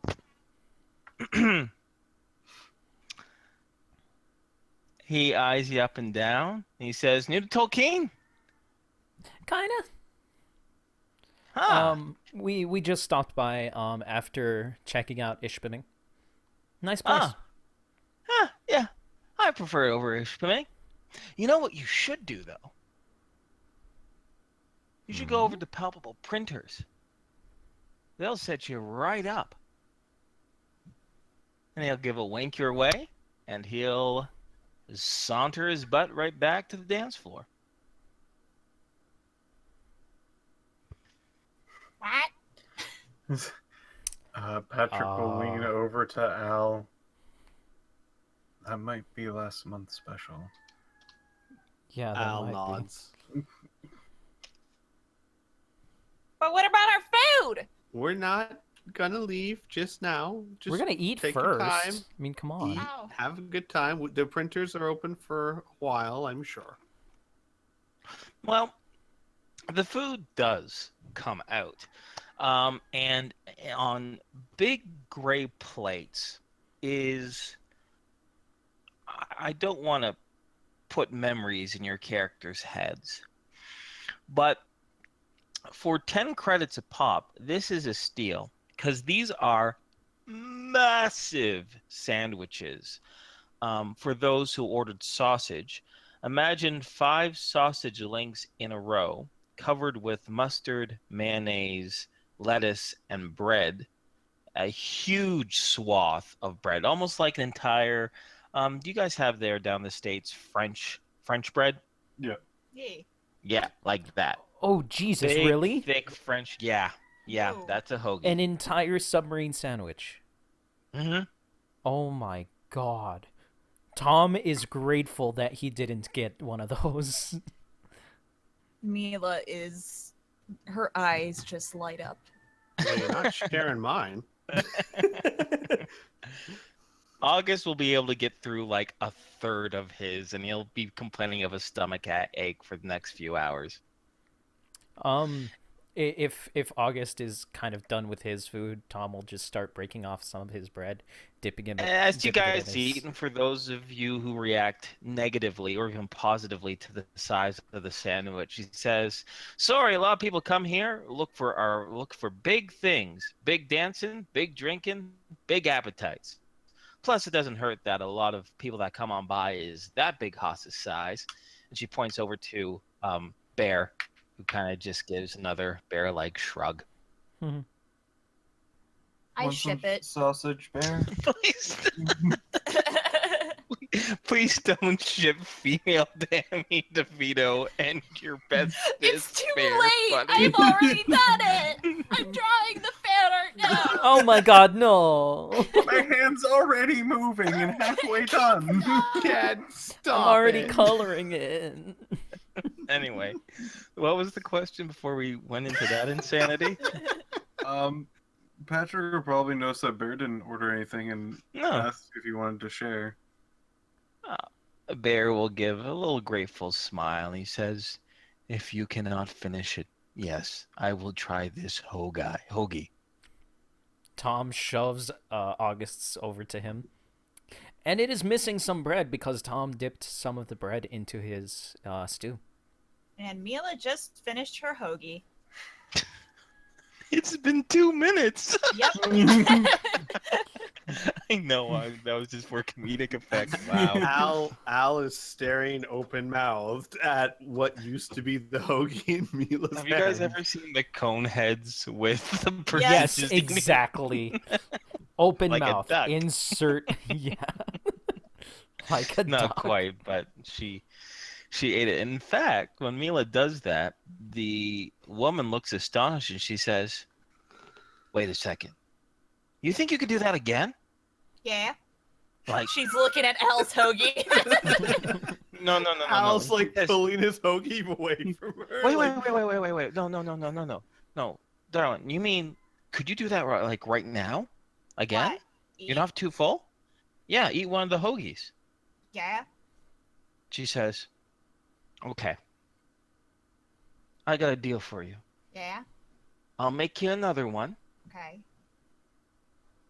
but I get to time you. Okay. There's a chance that you might just set a record right now, and suffice to say, there's a lot of restaurant competition, and it'd be really nice to feature, the fastest hoagie eater in the world. You up for that? Yeah. Now, just give you a heads up, because of some of our laws, I have to straight out say it. I need to get your permission to take and display your photo if you are, in fact, the best person, the fastest eater in the world." And she'll point over to the left side of the blackboard, which seems to have, it says Tolkien food record holders. And you see a picture of a giant green DB, like with his face in what appears to be like a custard pie. You see this little tiny, teeny old woman shoveling a bunch of hot dogs in her mouth, and other such proud food champion individuals on display. She said, "I just put it up on that board." Oh, okay. She says, "All right." And she looks a little excited as she goes back, and a few minutes later, "Oh, wait, ham or sausage?" August, which one did I eat? And August swallows very quietly, and he says, in his little pleasant tone, "You had the ham." I had the ham, so I want the sausage. "Okay," she says. She goes out, she makes you a big ass sausage friggin' hoagie. She puts it in front of you, she goes, "Oh, wait, just yet. And she goes underneath the bar, and you hear a little bit of clamoring around, and she comes back up, and she has what is clearly a digital stopwatch in her hand. And she says, "When I say keep it on the plate, when I say go, pick it up and go to town, hun." Okay. And she gives an encouraging wink your way, and she says, "Give that sandwich hell. Go!" Mila blushes and eats. I want you to roll me a D100. Okay. This is the most important skill check you have. Please. Come on, 1. Number 1. I don't want 100. 42. No, that's okay. No, 42 is great. You finish it in 2 minutes and 3 seconds. And the woman looks at the stopwatch, and she says, "What's your name, honey?" Mila? Mila? Yeah. You are the fastest person in Tolkien and maybe the world to have ever eaten a hoagie. Did you guys hear that? I'm the fastest eater. Alicia looks to Mila and she says, "You still got some lettuce in your teeth there." Also, you Mila have hugs mustard Alicia. all over your face. Mila kisses Tom on the cheek. Oh God. Ugh. Thank you all for believing in me. August looks somewhat disappointed. August didn't compliment her. By That compliment, puede I ser, mean poor point out August. there's something on her face. Al is Suffice thinking to- to himself about the time that he rode a hover cycle in front of everyone and got yelled at for it. So, It's Mila, not Nora. I know. Well, they're all the same person, though. No, they're not. Yes, they are. anyway. Okay, anyway. He looked. Mhm. I would say he looks happy though. Happy for okay. her. Okay. So Georgette calls after a few. Oh, sorry. The bartender calls after a few people to get a camera, and they say, "Okay, Georgette, no problem, we're coming." And she manages to wrangle up a customer that has a camera, unless someone else in the party wants to take the picture. Looks at Patrick. Patrick is currently. He actually looks kind of disgusted at the display. So that's a no on the camera. You don't want to be any part he's, of this. He's currently. He just disgusting has like one of drug. those, just like somebody just like. It's looked like somebody just puked in front of him. And he's still like handing you the hoagie to Bear. Hopefully he's gonna take it. Yeah, Bear will take it from your shocked hands. So one of the patrons loans their camera to Georgette, and she, the bartender, Georgette, she goes to her other end of the bar and she says, "All right, you ready, honey? You want to take your picture like that?" Yes, she says, Okay. grinning with a giant piece of lettuce stuck in her teeth. And Georgette, the bartendress, looks over to the other individuals on the wall of fame, and she says, "Well, you'll fit right in." And she takes a picture with a bit of a flash, and she pauses for a moment, and she says, "Maybe you can do us a favor. Mhm. I'm gonna need to get this picture developed. Do you think you guys could do me a big favor and do it for us?" Take it over to that printing place? And everyone will me do 100. Al, make it easier by 10. I don't know. Mila, her pause, and she kind of looks to the side really strange a little bit, but then she answers no problem. Al, Yes. on her face, is, for just a flash, for just a moment, is the look of a conspirator sizing up a possible contact.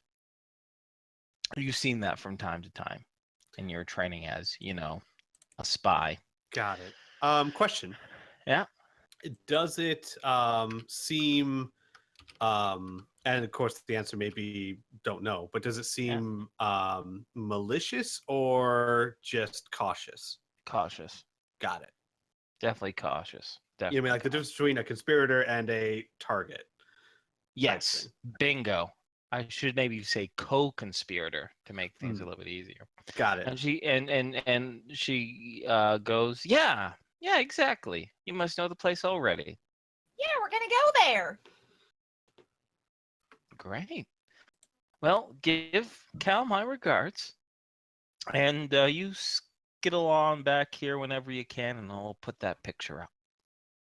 Okay. All right.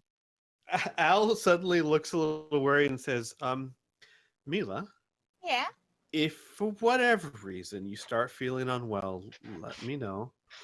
I feel fine. Al nods. Just, in case.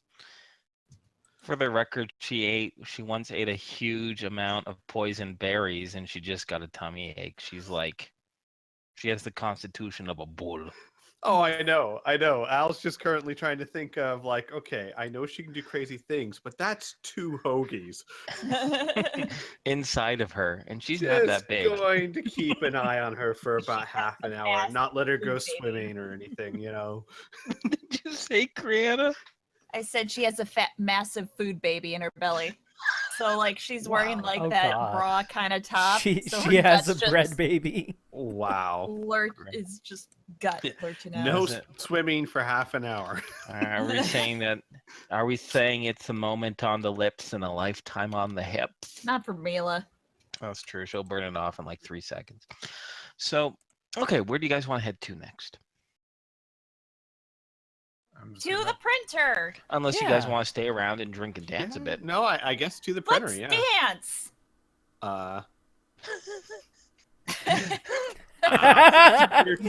Your cheaters start going through Al's head. Oh my God, I that like how reaction it's like- for Patrick. I like how those fairies are like Vietnam flashbacks. You just, if this was a film, you'd see a zoom in on Al's face, and in the background you just hear cheater, cheater, cheater, cheater, cheater, cheater, and everything cheater. gets like blurry as he gets like vertical. Cheater. Al will close his eyes and go, sure, dance. Why not? Mila will grab at your arm. Al will follow. Okay. Blink will ask Tom to dance. What? Really? She says, Okay. yeah, she's gonna dance. I'm gonna dance. Okay. Just don't laugh at me or I'll punch you. Not in the fun way. Well, I mean, don't laugh at me then. I mean, I'm not very good at dancing. I don't know Okay. how to dance. She says, don't overthink this. Let's just have some fun. Okay. And let's see. Alicia, for the lulz, is gonna ask. She looks between Patrick and August and Bear. Patrick, August, Bear. Danny DeVito and Bear. Danny DeVito and Bear. Fuck you. She looks to Patrick. You want to dance, Patty? His face looks frozen before he goes, "Oh, I don't know how." He looks. She He steps actually closer looks- towards you and looks you in the eye. Do you want to dance or no? He goes, yeah. He still looks disgusted at the place where Mila was.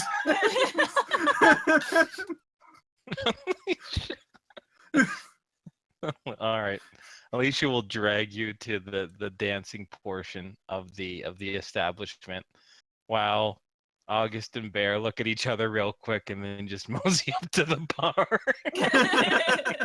You hear over the sounds of the music, August say, "Bartendress, 2 wizard's woes, please." What a Melvin. Yeah. I actually like August now. What a guy. So, you guys dance for a bit. For those of you who are less dance inclined, the LED lights in the floor that are creating those, spinning shapes and whatnot are a bit of a distraction.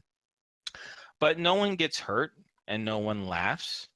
Although around Tom and Blink, there's like kind of a wide berth because both of them, I wouldn't say they're bad dancers. I'd say they're How now, about correct how me if I'm about wrong. Like they're exuberant dancers. Like they need a lot of room because they do a lot of flailing around. well, I was gonna say how about we just do a couple of quick D100s. Eh? On dance, okay. Because There Yeah. who's the best dancers? Okay, Oh all right. shit! Yeah, Squee, no, don't no fuck one this has, up. no one has No one has skilled dancing. dance. So this is all unskilled. Really? Mila So- does not have dancing?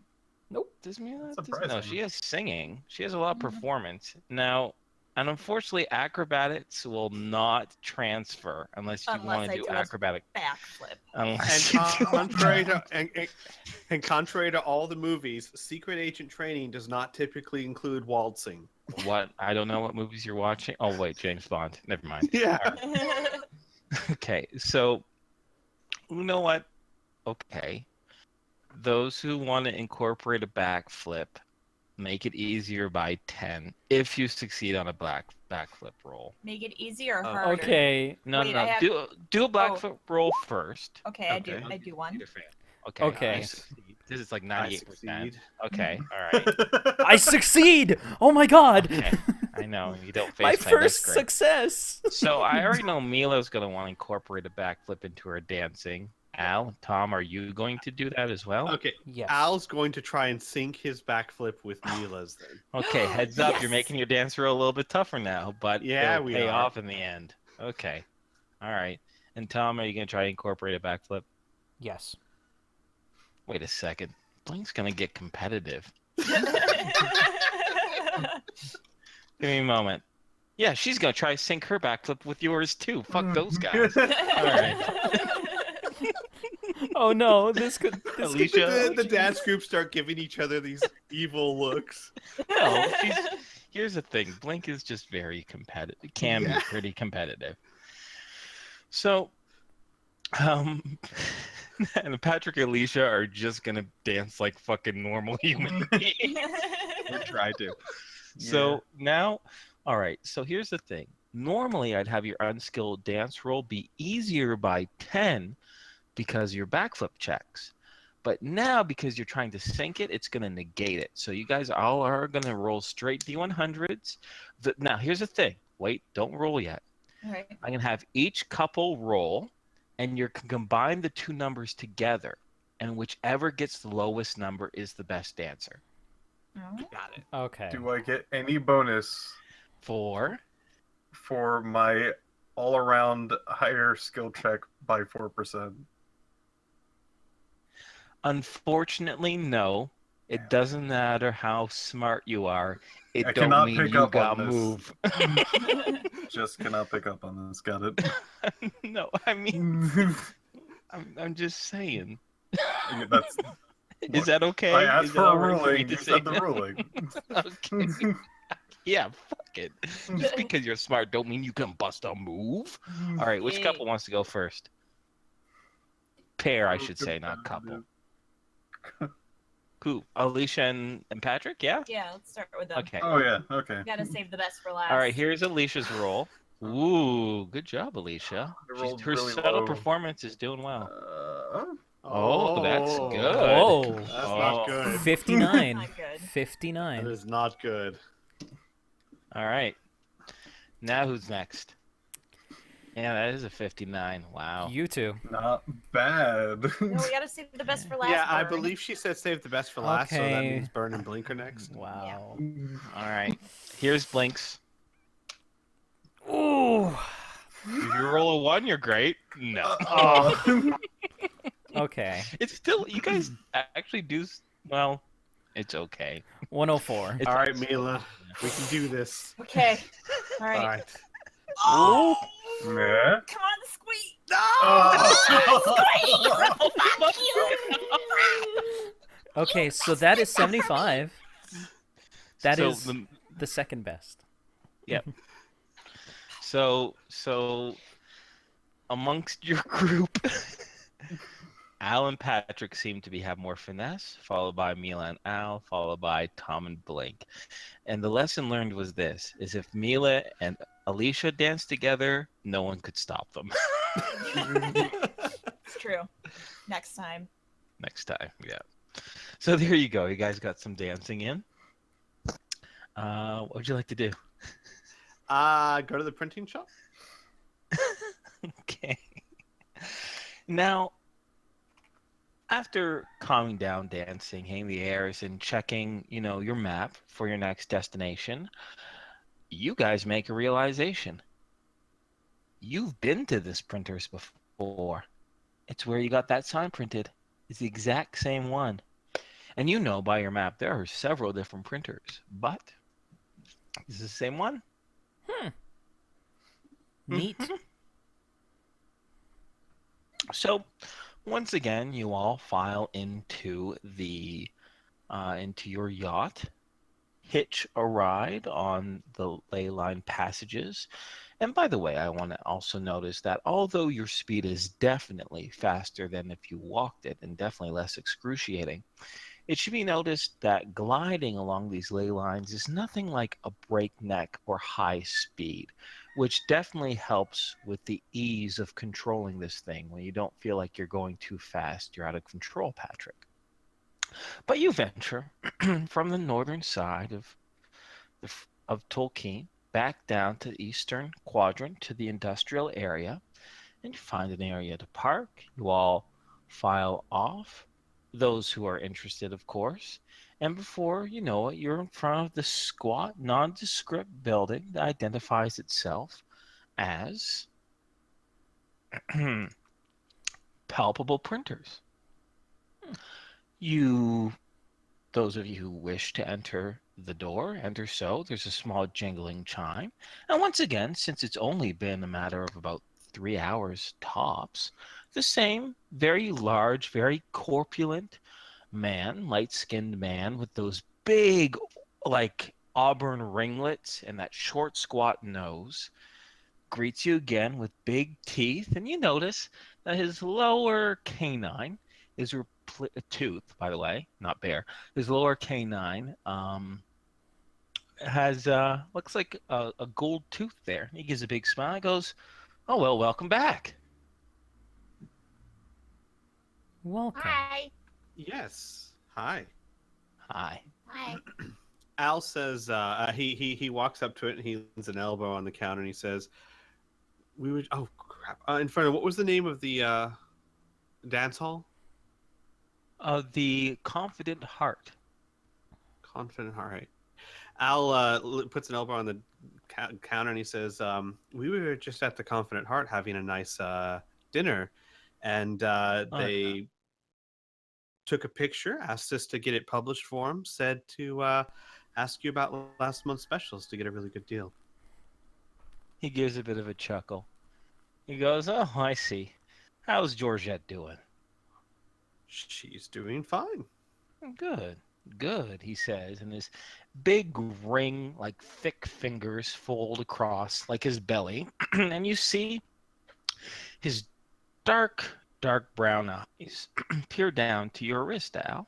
And he says, "I got a question for you. It might be a little bit unorthodox, but here in the printing business, especially if you want something photographic quality, we have to get rid of any sort of outside interferences." Why? Because we didn't win the dance contest, Criana. You had to bring that up. I was just getting over it. All right, Sorry. we should be live again. Sorry about that. Should I wait a moment or two for it to be confirmed? Sure. Okay. Yep. wait. Okay. Thank you, Cobra. We're good. Yeah, I'm I sorry wonder again. how it went down where we were like Patrick and Alicia was just kind of doing like normal dance moves, and the other two were just like freaking like wailing their arms around, like yeah, Doing high school kid in a mosh pit. Yeah. like doing we're backflips and like shit. Yeah. doing the dancing thing of like what. Yes. So this large fellow behind the counter explains, and he says, well, because of possible interferences, and we want to make sure you get the best quality for Georgette,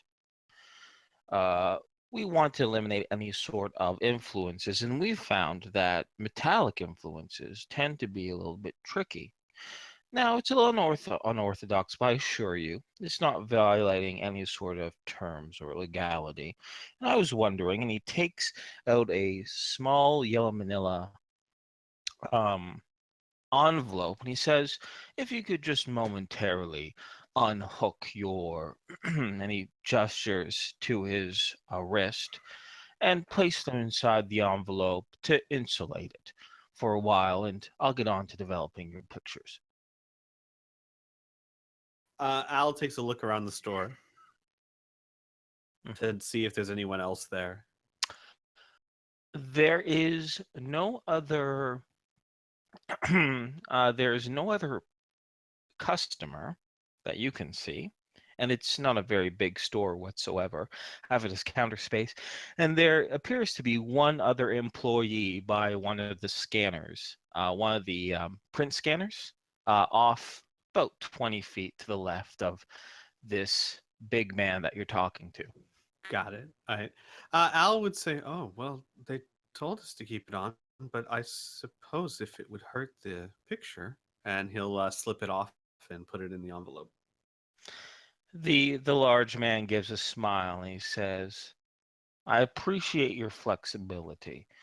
It's important to keep in mind of quality, yes? And he'll look over to the rest of the other individuals to see if they follow Al's lead. Sure. I want my picture to look good. God damn it, I cannot not make this roll. I'm gonna have to see photography to see if there's anything in Patrick's mind that would even come close to that. Great interpretation of the skill. Very relevant. Roll it. Straight, no penalties. You know more about picture taking than picture developing, but even then, you are fairly confident that what he's talking about doesn't make any sense. Maybe the ley lines part is right, but little thin pieces of metal interfering with the machinery? That can't be right. You don't know any new tech or old tech that would even be applicable to that.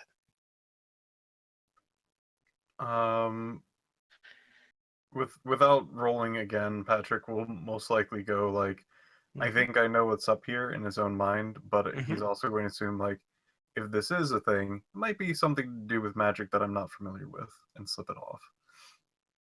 Okay. I guess to not be the odd man out. Actually, Tom will ask if it would be okay to wait outside. Or would that still interfere? The big man gives a toothy grin after fiddling with one of his auburn ringlets. He says, Nah, you should be clear enough. You'll be safe. He gives a bit of a wink. Then I will wait outside. I will see you guys later. And Tom does so. Great. Blink's also going to exit. No, is she? Give me a moment. No, she's going to stick around. But she and Alicia and August and Bear all also, they follow your leads, complying. They don't see anything wrong with this. And as each of the, wait a second, Alicia, August, Bear, and fucking Blink don't even have bracelets. I'm a derp. Oh. So those three, the copper, the tin, and the copper and 2 tin bracelets, head slide into the manila folder, and he takes we're going to say it was on a small card, the little digital picture that you need developed. And he takes that in his hand. He goes, please wait. We pride ourselves in fast, high-quality business. Should just be a few minutes or so. Gives another smile, and he slips to the back.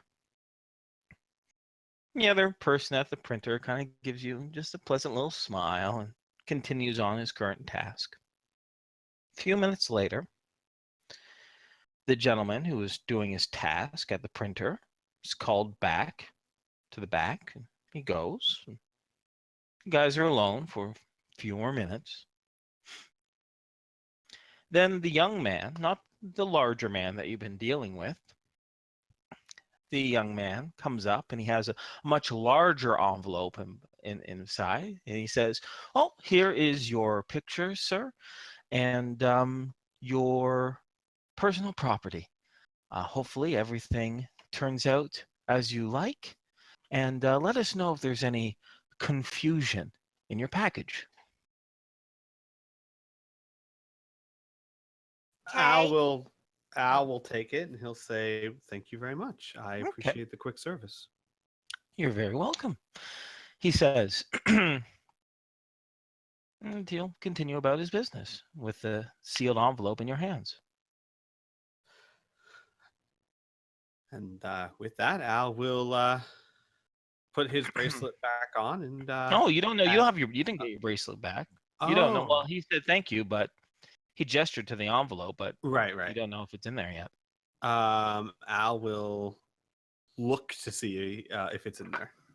Mm-hmm. You open up the envelope and you see three things. You see both those bands once again around there, which you can distribute back to their owners. You see a big 8x10 picture of a mustard and mayonnaise splattered face of a proud Mila. Uh-huh. Yeah. And you see a very simple little tiny note that says 492 Industrial Way, 1 hour. Al will pass out the bracelets again and show Mila the picture. Why didn't anyone see I had something on my face and in my teeth? Al will carefully slip it back in the manila folder without answering. Alicia says, I did tell you there was something in your teeth. Oh, you did. And then Al will seal the envelope again. Okay. And he'll say, well, should we return this to the nice Georgette? lady? Yeah, Yes, nice Georgette. lady. Sure. What do you think, group? I can't answer. Pinkies. I think we really need to get that photo all the way over to that place and put it on the wall. Yeah. I think that's top priority. Yeah, I Yeah. think that's top priority. And then Agreed. we dick around for a while and get to that address in an hour. I think that's the order that we should do it. Sounds good to me, sport. Okay. Does that sound good to you, Al? I think that sounds good to you, Al. I think it sounds good to me. Al. Ow. Okay. Okay. All right. So I'm going to narratively go over this for a bit. It takes you about 15 minutes to travel back to the northern quadrant, all right, on your ship. About 5 minutes to dock and undock, and once again you show up at the big black beaded heart with the red horse dancing around it establishment, the Confident Heart, and you present the now developed picture to Georgette, the bartendress, who is behind the counter. Yeah. Guys. Yes. Okay. Yeah, Yeah. Affirmative. Yeah. Agreed. Okay, great. And she displays it right prominently at the top of the board. Big old Mila there, and she scratches in that same blue chalk on the base of the picture, Mila, and then she'll put down the time. She goes, there you are. Until someone beats your time, you'll be there forever. Okay. What do you guys want to do next? Um,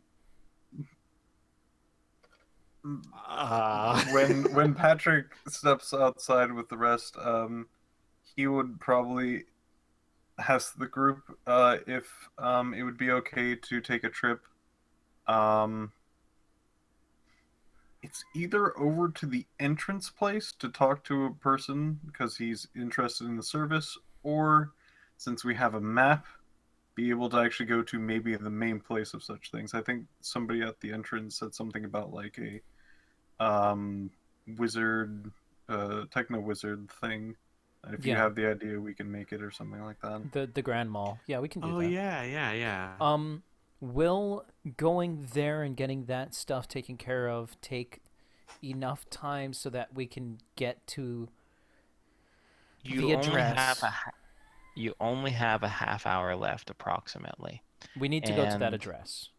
Yeah. in order to get there in time, yeah. Yeah, probably go there first, and then yeah. As long as Yeah. it's not too late, go by the other place. Yeah, I'm completely cool with that. But we're Oh, it's we're like on a only like 12:30 in the afternoon. yeah. We Guys don't got- know what time they close. No. They close at 1:00. Shit. Yes. If I'm cool with that, going to the address first, and then going by the techno wizard. Sounds good to me. Okay. So, you head towards the address that's marked. It's a little bit trickier to find because it's not listed in the map that you got. There is the address just before it, and there's the address just after it, and there is a short, squat building in between, which you can infer is the building, but it's not listed as a current operational business of all things. But you managed to get there regardless of this small discrepancy. And it appears to be the faded sign of what appears to display a furniture mover store. And in the front is a big rolling kind of bay door where large trucks would go in and out of. And there seems to be kind of a side door, simple wooden brown painted door with little flicks of paint falling off of it on the other side with some stairs leading up to the door. There doesn't seem to be anyone outside, although I'd like each of you to roll me a D100, please, and I want Mila to make it easier by 15.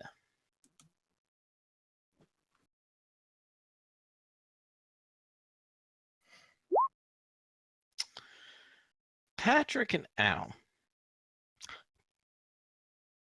perhaps it is due to both your experience in finding recording devices on the Rhapsody and what to look for in regards to that, or maybe it's another skill set.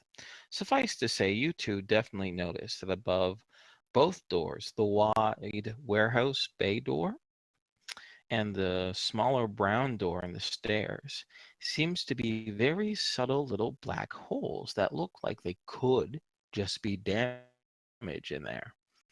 But you're willing to bet that there is a video camera in each of those. Al will not show any sign of noticing. Patrick will show signs of noticing and take closer looks. Now, unfortunately, they're high up on the doors, so the closest you can get is right up to the doors and look upwards. But you rolled very, very well, and you can see how if it was truly just an empty hole, it wouldn't be reflecting a little bit of light, and it's reflecting a little bit of light, which implies that there's some sort of lens in there, which implies and confirms that, yeah, probably a camera. For most of the people who don't know about the camera, you just see Patrick look up at the top of the door, this trepid door, and go, neat. And then take a step back. All right, what do you guys want to do next? We're faced with this big, silent building. Well, I guess we would knock. Okay, which door? The front door. They're both in the front, homie. The That- bay door or the brown door? Let's just go brown. Okay. Can't go wrong going brown. Well, you go up, you give a solid knock on the door. Don't hear anything for a moment till you hear a bit of a buzz noise and you feel the door shake a little bit. Al takes a step back. Nothing happens. The buzzing noise stops. Al looks around. It Maybe So, hasn't. A little bit of wind pushes a bit of garbage down the hall, and you hear the distant sound of horns. And behind you, a green, squat little Jeep drives on by. What time is it out? It's time. It's that time. Mila will knock. After she's done knocking, you hear once again a small buzzing noise come from the door, and the door shakes a little bit. Mila steps back and stares. Tom will try and push his weight on the door. The door gives way, opening up into what appears to be, and the entranceway, about a 10-foot long, 10-foot wide metal cage. And in there, in the dim room, you see 3 gentlemen, 2 of them dressed in what appears to be, black fabric jackets, wearing casual clothes. Another individual who's thinner, slighter, smaller, and more female than the other 2 male individuals, who looks like a regular human being with dirty blonde hair. She looks like she's in her 30s, but the really striking thing is that she has violet eyes. She gives a little frown at each of you, and she says, "You in the right place?"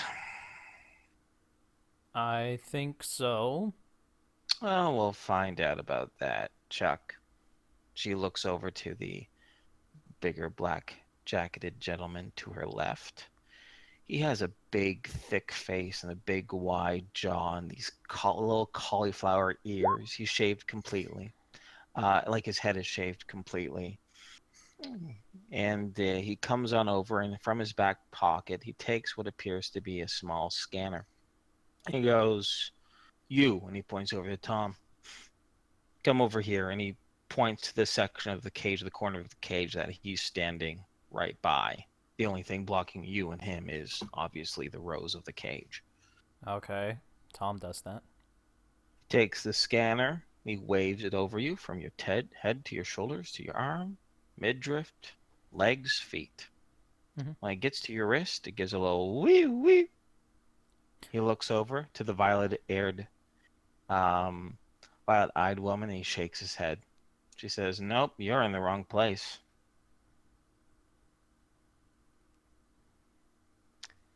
Anyone else? We were told to come here. All right. Well, then step over to my friend Charlie there. She Okay. points over to Chuck. Hi. She says, "We'll see if you're supposed to be here. Who told you?" Chuck once again takes the little black box scanning device, scans it on the top of Mila's top of her head, her entire body. When it gets to the top of her head, it doesn't give a wee wee sound. It just gives a little chirping alarm. Brings it by, and it goes to her wrists and everywhere else on her body, and there's no other alarm. It looks over to Violet, and he nods. She goes, "What do you know? You were told right." See? Now, I'm sure you all are aware, but I ate the hoagie in 2 minutes Jesus and some odd Christ. seconds. Those big violet eyes look at Mila, and they blink a little bit, and she kind of gives like a smirk and a shrug, like who cares? Although the guy on her left, he has this big black beard. He's shorter than the other fellow, but he's also wider. He seems to be a little bit more muscular too, and he actually gives an impressed, like he sticks up his lower lip a little bit, and a little impressed, like, "Oh, not bad," face. Mila stands with her, like, chest puckered out and her nose slightly tilted up into the air. Like, she's like, yeah. Great August impression. Yeah, I know. All right. All right, how about you? She points over to Patrick. You think you're in the right place? Patrick goes, yes, and before She- being told, we'll probably scuttle over to the man. Oh, good, good. Once again, same administration as before, and there's no chirp or chime or alarm. He looks over. Chuck looks over to the violet-eyed woman. He gives a nod. She says, "There you go. I thought you belonged. Glad to see that Chuck confirmed it." She looks over to Al. "How about you, Elf? You think you're in the right place?" Al starts to walk over and goes, I like to think anywhere I am is the right place at the time. Well, we'll see if Chuck agrees with that. Chuck gives a bit of a chuckle. Scans you over. You have ceramic plating in your shirt, right? Mm-hmm. And that knife is a ceramic knife, right? Yes. Not a chirp, a chime, or an alarm. He looks over to her and he nods. Similar procedures are done with August, Alicia, Blink, and Bear. All of them get nods from Chuck. She says, "Okay, now all of you clump up together. It's a lot easier and less draining if I just do y'all at once." So Do you comply? So I'm gonna sit outside, right? No, you don't know that. She didn't tell you to go outside. She asked you to clump up with everyone else. Oh, okay. Do you will do you move guys comply in this Yeah. cage area? Yeah. Okay. And you hear she gives she doesn't whisper it, but she says in a lower voice an incantation, actually 4 incantations. Remind me, this is a bit of a metagaming, but I trust you guys not to metagame. I can't remember all the spells that Al and Patrick know, but tell me this. Let me know if See Aura, See the Invisible, Sense Magic, and Detect Psionics is any of those. I have 2 of those. Not Okay. for me. Yeah. Okay, so Patrick, you recognize the 2 spells that you have. The other 2 are foreign incantations. And with that, she says, "All right, all but Gold Chain there can enter. The rest of you check out." Yay. I guess I'll be outside then, kicking rocks. And he'll start moping over to the door again. Al just gives him an unsympathetic shrug. Tom flips Al off. Patrick begins to wave and stops after the flipping. So, Tom, as you wait outside the building, outside the brown door, I'm going to get to you again in a moment here, but I'm going to talk with the bulk of the group here for a moment. Yeah, no worries. So you see the violet-eyed woman head over to the back other side of the room across this metal wall, and you see there's this green button on the wall that she depresses, and you hear another buzzing noise, and the brown door behind you closes shut automatically, and the cage door that's in front of you loosens as the black-bearded individual grabs the cage door and opens it up and points down a hallway into the next room.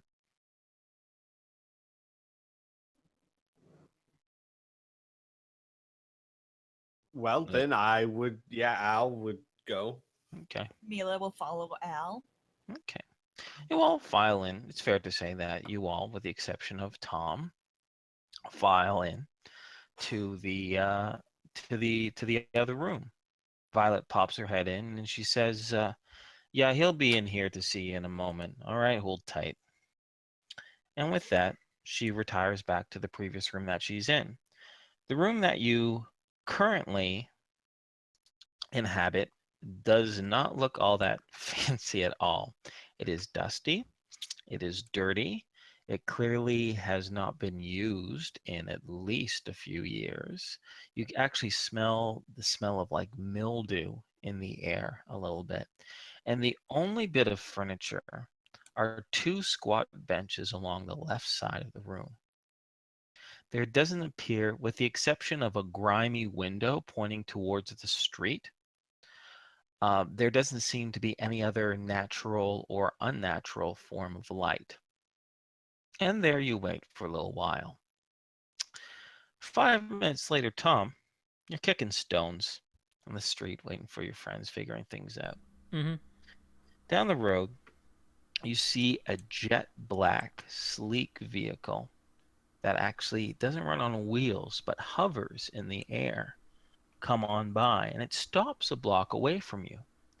It wouldn't be so noticeable if it wasn't such a nice car, if it didn't have a certain extremely large auburn curly ringlet haired individual step out of it. You recognize this as the shopkeep over at the printer shop. Ah, gotcha. He walks towards you, and he walks the weight of a man who's very proud of his girth. His chest is up, his head is high, and although there's quite a bit of mass of him shifting left and right, his legs carry him just fine. And he heads towards the building, and he looks at you, and he says, with a bit of a smirk, and he says, I don't think you're going to get any furniture moved. This place is shut up. I know. I'm waiting for some people. Oh, I see, he says. And he doesn't move past you, actually leans against the wall nearby you, and he puts thick fingers over his hand. And he says, what's your name? He's gonna stammer for a bit. Don't bother trying to come up with a fake one. I'll figure it out anyway. My name's Tom. So tell me, Tom, you got a nice little gold bracelet there. Yep. You know what gold bracelets mean? Mm-hmm. It means you're pretty powerful. So tell me, is it magic or is it mind, or are you really a killer robot in disguise? He gives a bit of a smirk. Oh, it's mind. Do you want a small demonstration? He pauses and he says, as long as you don't try to hurt me. No. I'm open for one. He'll move his hand back away from him and light it on fire. And then extinguish it really quickly. Oh, I've seen a few of that type before. How big can you make those flames? Ooh. Fairly large. I think the biggest I can make is about 400 feet. He gives a smile and he says, you say like that's nothing. That's almost, that's a good-sized building there, Tom. Yeah. I got another question for you before I head in to do my business. This is your first time to Tolkien, or you've been here before? No, that's my first time. First time. And tell me, how'd you get that little gold chain around that wrist of yours? The people at the front gave it to me. Oh, they gave it to you. Oh, I see. And what did those people say? They said for me to wear it at all times, otherwise there might be consequences. Oh, is that what they say? And did they ask for your permission, or did they just slap it on your wrist without you saying anything? Oh, they asked me for permission. Oh, that's kind of them. That's real kind of them. But you gotta ask yourself, why did they ask your permission if it was mandatory? What do you think would have happened if you said no? What do you think, Tom? If Mm. they were a secure person that you don't know, do you think they would have Well, turned you away? maybe, or maybe put in prison or something like that. Because we almost had that happen with Ishpeming, the Northern Gun guys. He Those gives a guys. bit of a smile. He says, "Oh yeah, Northern Gum." It's funny how you weigh that way, and that's the reason why they ask stuff like that. They don't flat out say it; they just infer it, Mm-hmm. right? Yeah. So they infer that if you don't play along, there'll be consequences, but they don't say it. Mm-hmm. He brings up both of his wrists. He shows you his palms. He shows you the backs. He doesn't have a single chain on him. He goes, "You want to join your friends? Take that fucking thing off and follow me." Oh. Oh, okay. And then he'll take it off and put it in his pocket. No, no, no. He says, "Leave that outside." Uh, okay. He'll leave it near the stairs, if there's any stairs, so that he can Yeah, there's possibly stairs leading retrieve up it to them. later. Yeah. Yeah. Okay. He looks at it and he goes, "Once you're done with me, you're never going to want to see one of those fucking things again, Tom. Come on." Okay. He gives a big, meaty knock of the door, and you guys hear a big, meaty knock at the door. Buzz in, and within moments, you hear the second buzz. Mila, you hear very clear voices. Everything else is kind of muddled, but Mila, you hear very clearly, "Oh, hey, Cal. Hey, Violet. He's fine. Let us in." All right. Hear another buzz. Through the second door comes the rest of you who are sitting or standing in this room, this dusty room. The same extremely large, ringlet-haired, auburn-haired man, and right beside him is Tom. He brings a big, meaty hand over to one of the old benches. He says, "Have a seat, Tom." He goes, "I was Okay. just having an interesting chat with your friends. Came straight from Ishpeming, huh?" Al says, "Yeah, pretty much." "Huh. Well, I don't suppose you got our premium package from there too." As a matter of fact, that was one of the first things we chose. "Huh." He gives a bit of a chuckle as he kind of saunters down to the other end of the room and leaning up against that grimy wall. He says, "So, the dame's still active. Huh. After what happened a few years back, I thought she wouldn't surface at all, or at least take longer. Huh."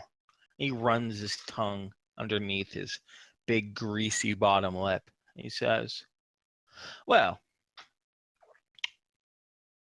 before we get down to business, I'm sure there's a few things that of mine that you're definitely going to want to see. But I got a proposition for you."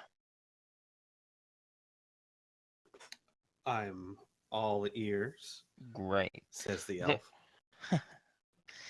he looks at you ears for a moment. He says, "It's a very simple proposition. Nothing fancy. Just an exchange of information.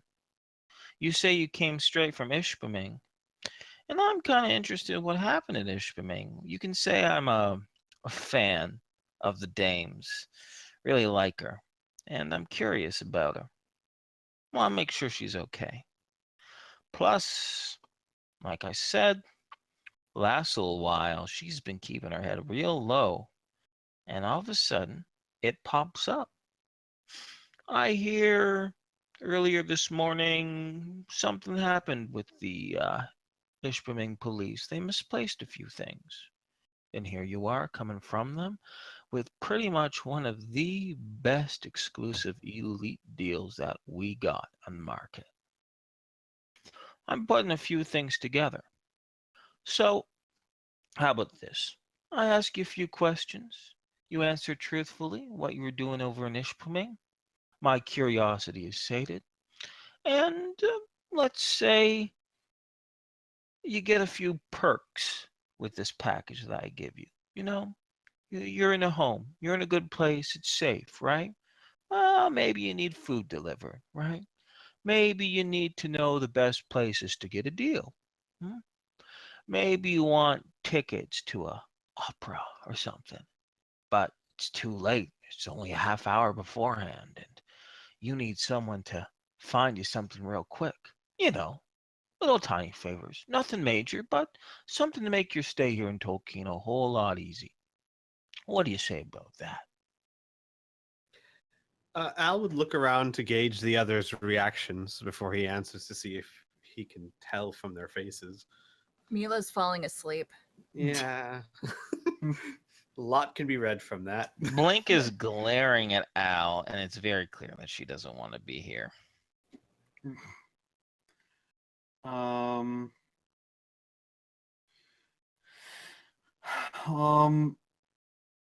Patrick has a hard time generally with facial features that you can obviously tell on most occasions that he has almost no filter when it comes to such things. But right now, you probably can't tell what his facial features are. If anything you can tell, he might be sick.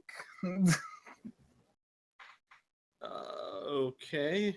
Help me, Tom. You're my only hope. Tom is kind of staring off into space, kicking his feet. So, you know what? You just got each of the players to give you permission to play however you want Al to play. Pretty much, Mhm. yeah. Yep. Al will say, well, what exactly are you looking for? Okay. Well, let's start with something real simple. Give me a moment. Oh my You're gonna God, need more than a Criana, moment. why? I don't know. You're Oh talking about. god. That's hilarious. I actually- Her life is wasted on hoagies. Yeah, she should be a model. I'm All right. I'm gonna show chat this, I guess. Okay. I mean, here you go. This was the bartender at at She's the pretty hot. place.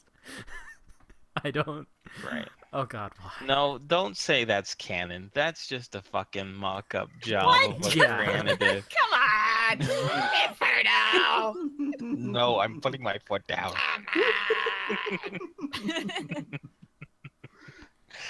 All right. It can be your interpretation, but it is not canon. Very well. It is not exactly She how will I go in the described realm with Tiny Wrath. it. It's pretty. Oh my god. It's Tiny Wrath in her head, you know. Oh my god, they'll have so many great adventures. All right, back into character. The individual, which the other cronies called, well, actually, only Mila knows them called Cal, but I'm going to call him Cal for the sake of simplicity. Eventually, you'll learn his name, I'm sure. Maybe not. But Cal looks to Al, and he rubs his hands a little bit, and he goes, okay. Let's start with something real simple. How long ago did you make this deal? Player's gonna need a little bit of help. It's been at least 2-3 days. Well, it was like 2 It's been days. about Okay, 2 days. About yeah, 2 days. so Yeah. we made the deal, and then we hid out for a bit, and then travel. So 2 days. We'll just say 2 days total. Yeah, we'll say 2 days. Okay. I will say. Wait, whoa. Wait. You may want to expend the time a bit, just so it'd be something like I don't know, how did we get here so quickly? We can say we used a rift. Yeah. No. I was already considering that. I just. Okay. Yeah. Al would say. No, it's been about 4, maybe 5 days now. Okay. And do you know who I'm talking about when I say the dame? I believe so. Elderly lady, nice demeanor. Yeah, classy, right? You could say that. I do say that. I do. Okay. Did you talk with her directly? Briefly, But yes. directly, yes. He gives a big smile. Now that is special. Yes, What she did you did. do for them? Well, it's actually more simple than you're thinking. Nothing grandiose. We simply had items that Northern Gun really wanted to buy, and we sold it to them instead. I think the ability to jab Northern Gun in the eye tickled her. Cal gives a big booming chuckle and he goes, "You got that right. Oh boy, if you knew. You just hit the nail on the head. I like you. You're smart. Smart enough not to tell me what items you sold, but smart enough to know my next question." Suffice to say that we rifted somewhere no one, as far as we know, has ever been and brought back relics with us. I'm not going to bore you by going into a list of everything we sold. Oh, please, bore me. It's been a very boring day. I'm sure I can handle it. All right. I suppose you could probably find this information on your own. We had items from orbit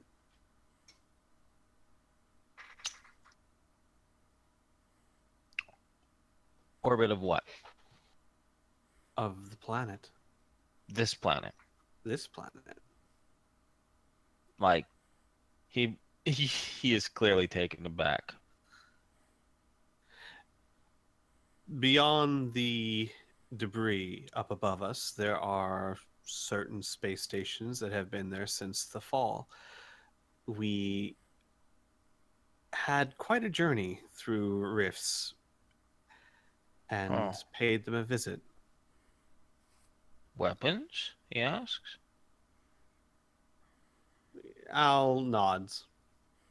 Armor? Al nods again. He says, Vehicles? the vehicles aren't really the interesting part, but yes, a few of those. Oh, please tell me the interesting part. You said this was a very boring story. You must live one hell of a life. Patrick will just will nod to no one.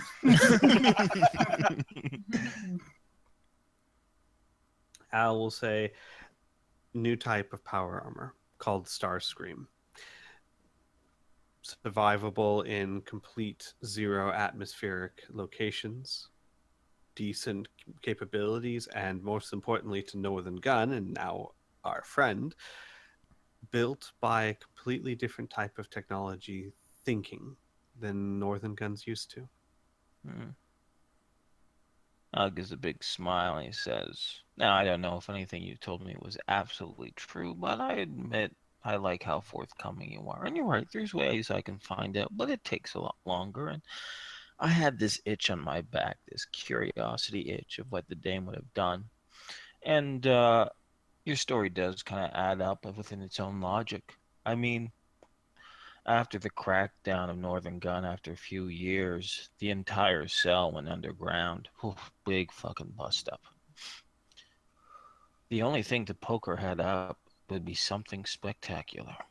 And orbit tech, new power armor, new weapons, and to stick it in the Northern Gun's eye.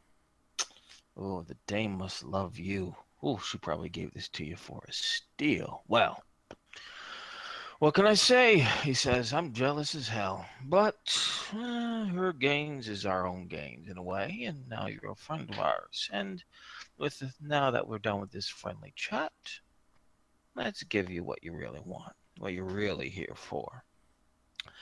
And um, under he reaches in his front pocket of his brown trousers, and he takes what seems to be a thick hard drive. Look, and it looks like an external hard drive that's compatible with a personal computer. And he waves it in front of you and he says, "You got tech that can read this?" We do. "Good," he says. "When you have a moment, when you have a private no moment, I think you're going to really like what's in there. We update it about once a month or so. You'll have to come to me to get the new information. Oh, and this," and he reaches into his left pocket and he takes out a single key. He goes, "On there is also going to be an address for you. It's a safe place. Make sure it's not listed anywhere. It's not registered with anyone.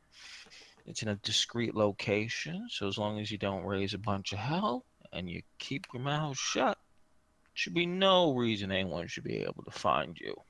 Mostly." He pauses for a moment. "Now, we made a proposition, right? So, you're new to Tolkien. How can we help you? What kind of little icings on the cake can I give you to, make you feel that you got a deal with satisfying my curiosity?" Do you mind if we step out of character for a second? Yeah, sure. I have one idea, but it's only one. We're gonna go hunting for whoever may have information on this Morin girl, and we may obviously this is something we could probably do without their help, but it occurs to me, especially after this conversation we just had with this scientist, the elite on the subject might not be the easiest to get a hold of. They might be too busy or too beyond our reach, kind of thing. The people who might really know about the subject matter. So maybe we could ask for help getting in touch with the right kind of people. Either that or have them have their own network of information gathering people to gather information. But Yeah. yeah. Yeah. Yeah. Either or.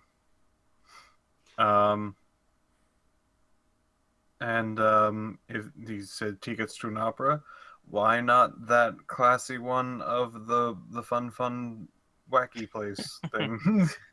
Let me look at my notes because it was so fun coming out with this. The Mad Mummers featuring the Puff Puff Puffertons. Yes. Sure. Okay. And then that way we're asking for something in return. So he feels like this is a transaction, but we're not asking for anything that could in any way get him in trouble. So we're easy customers. Yeah, pretty much. All right. Sure. Al would say, well, first off, considering those tickets, there's this Mad Pufferton thing. He goes, "Yeah, the Mad Mummers." Yeah, Mila had her eye on it, and we'd like to go see it. He brings his dark gaze over to the drowsing Mila, and she says, "Well, that'll wake her up. Oh, real gonzo shit. Bizarre. Most people don't like it, except for the fucking students. They call it avant-garde. Oh, no, I went there. It was weird. It was fun to laugh at them, I guess, but oh, you won't forget that. Well, you want tickets for all of you? Sure. For tonight, obviously." Yes, Sure. please. Okay. Yeah. He says, And he raises a hand for a moment. "Well, before you get so hasty on number two, let me finish and tell you how number one's going to work out." He says, "I might be pretty good, but I can't pull those tickets right out of my ass right now, can I? And trust me, it's a pretty big ass." He gives a bit of a laugh. "So this is what you'll do. Show's at 8 o'clock tonight, right? You'll have time to get ready, get whatever. Pop by, the mutual establishment, he says, and he says, not the printing one, the other one. You follow me? Mm-hmm. Mm-hmm. Behind the counter, you talk to our good friend, that classy lady, and she'll give you the tickets." One caveat, which will hopefully make things easier for you. Wait, what's a caveat? I'm sorry. Let me rephrase that. I'll go one minor condition. If getting the tickets requires depriving someone of them, I'd rather not. Nope, won't deprive them at all. They're not Excellent. gonna miss them. Excellent. The other one's a bit different. We have a friend of ours who was a shifter. Went to a Okay. dimension, came back not herself. She is possessed, taken over, changed somehow. We're not quite sure. But what we do know is that people have tried to help her and have failed. We came here hoping to be pointed in the right direction for a way to help her. Now, I'm not suggesting you have the answers, but you know Tolkien, and Tolkien, if there's an answer, this is a good place to start. I hope you would agree. You might be able to point us in the right direction, or if we find an expert we have trouble getting in contact with, maybe give us a pointers on how to reach them. Okay. He says, "This is what I'll do. I can definitely give you advice as to who to see, right? Maybe even if they're being difficult, maybe a secret or two to get their attention, right? But I'm gonna give you a heads up. As you can tell, he gestures around the grungy, empty warehouse. We don't really rub elbows with the elite. I know the dame likes to play up her class, hiding in plain sight and all that shit. But we like to stay quiet and we like to stay unnoticed. So if you're thinking I got a bunch of connections with the Council of 12 or any of those stuck-up professors in any of the colleges or the highly higher secretive members of the dozens of fucking societies we got here, I got bad news for you. But I do know names, I do know secrets, and this I can help you with. And that is far more than we have. I Yeah? completely understand your sentiment. Hell, I Hmm. share it. But you've lived Oh, here a lot longer than we have, which gives you an edge over us. yeah. Yeah, he says, see why the dame took a liking to you. You guys are reasonable. That's good. That's good. Well, he says, one last thing. And then his voice is cut off suddenly by the pounding on the door that you entered. Buzzer noise. And you hear a bunch of frantic screams come in. Just open the gate. Oh, dear God. Oh, God. And you hear the tinny voice of the violet-eyed woman say, Jesus, what the fuck happened? No, we gotta get out of the street. We gotta, come on, open up. She says, you fucking idiot, JK. And you hear another buzzer noise. Bursting through the secondary door into your room brings four individuals.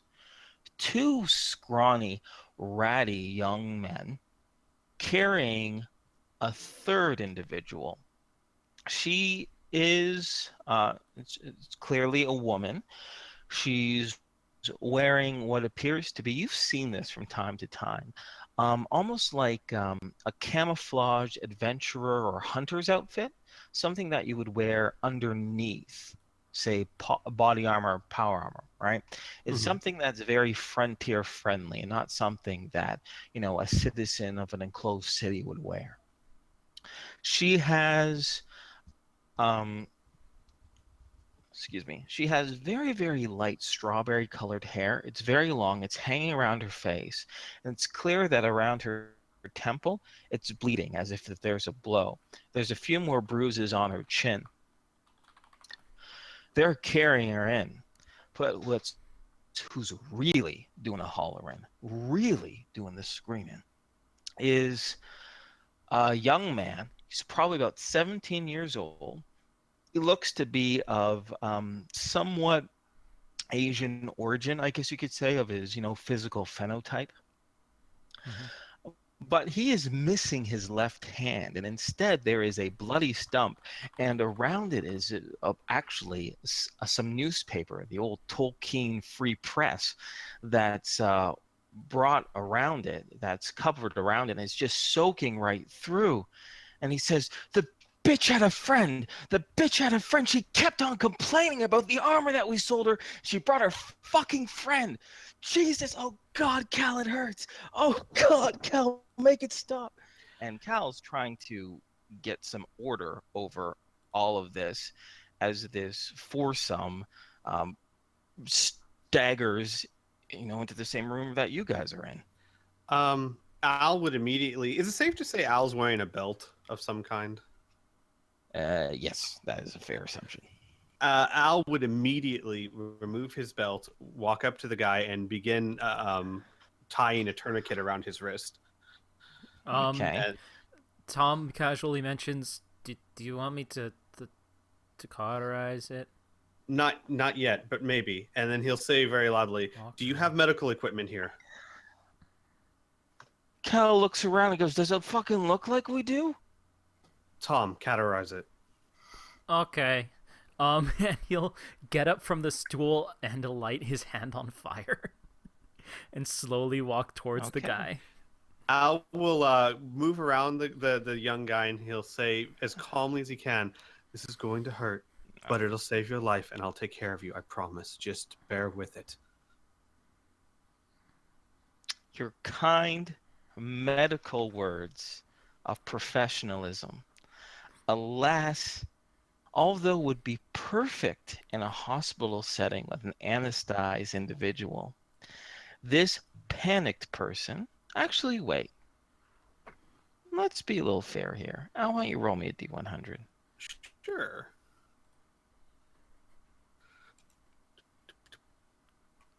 Whoa! So Wow. maybe it's, Al, you've had, you know, straight from your coalition training, which really made you a glorified medic, faced to all this shit that you've seen, that coalition dropship, that massacre of people, right?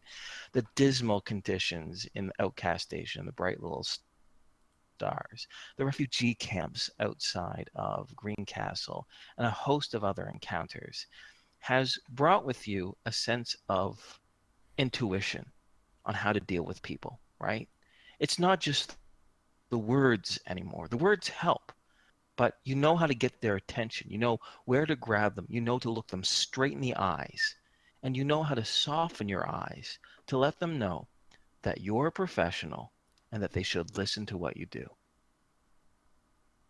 It is because of this thrashing, stammering, in great pain and panic individual hesitates and looks you straight in your eyes and stops moving enough, not only for you to cause the tourniquet, and although he flinches, and although he whines, and although he begs against that flame, he still does what you say.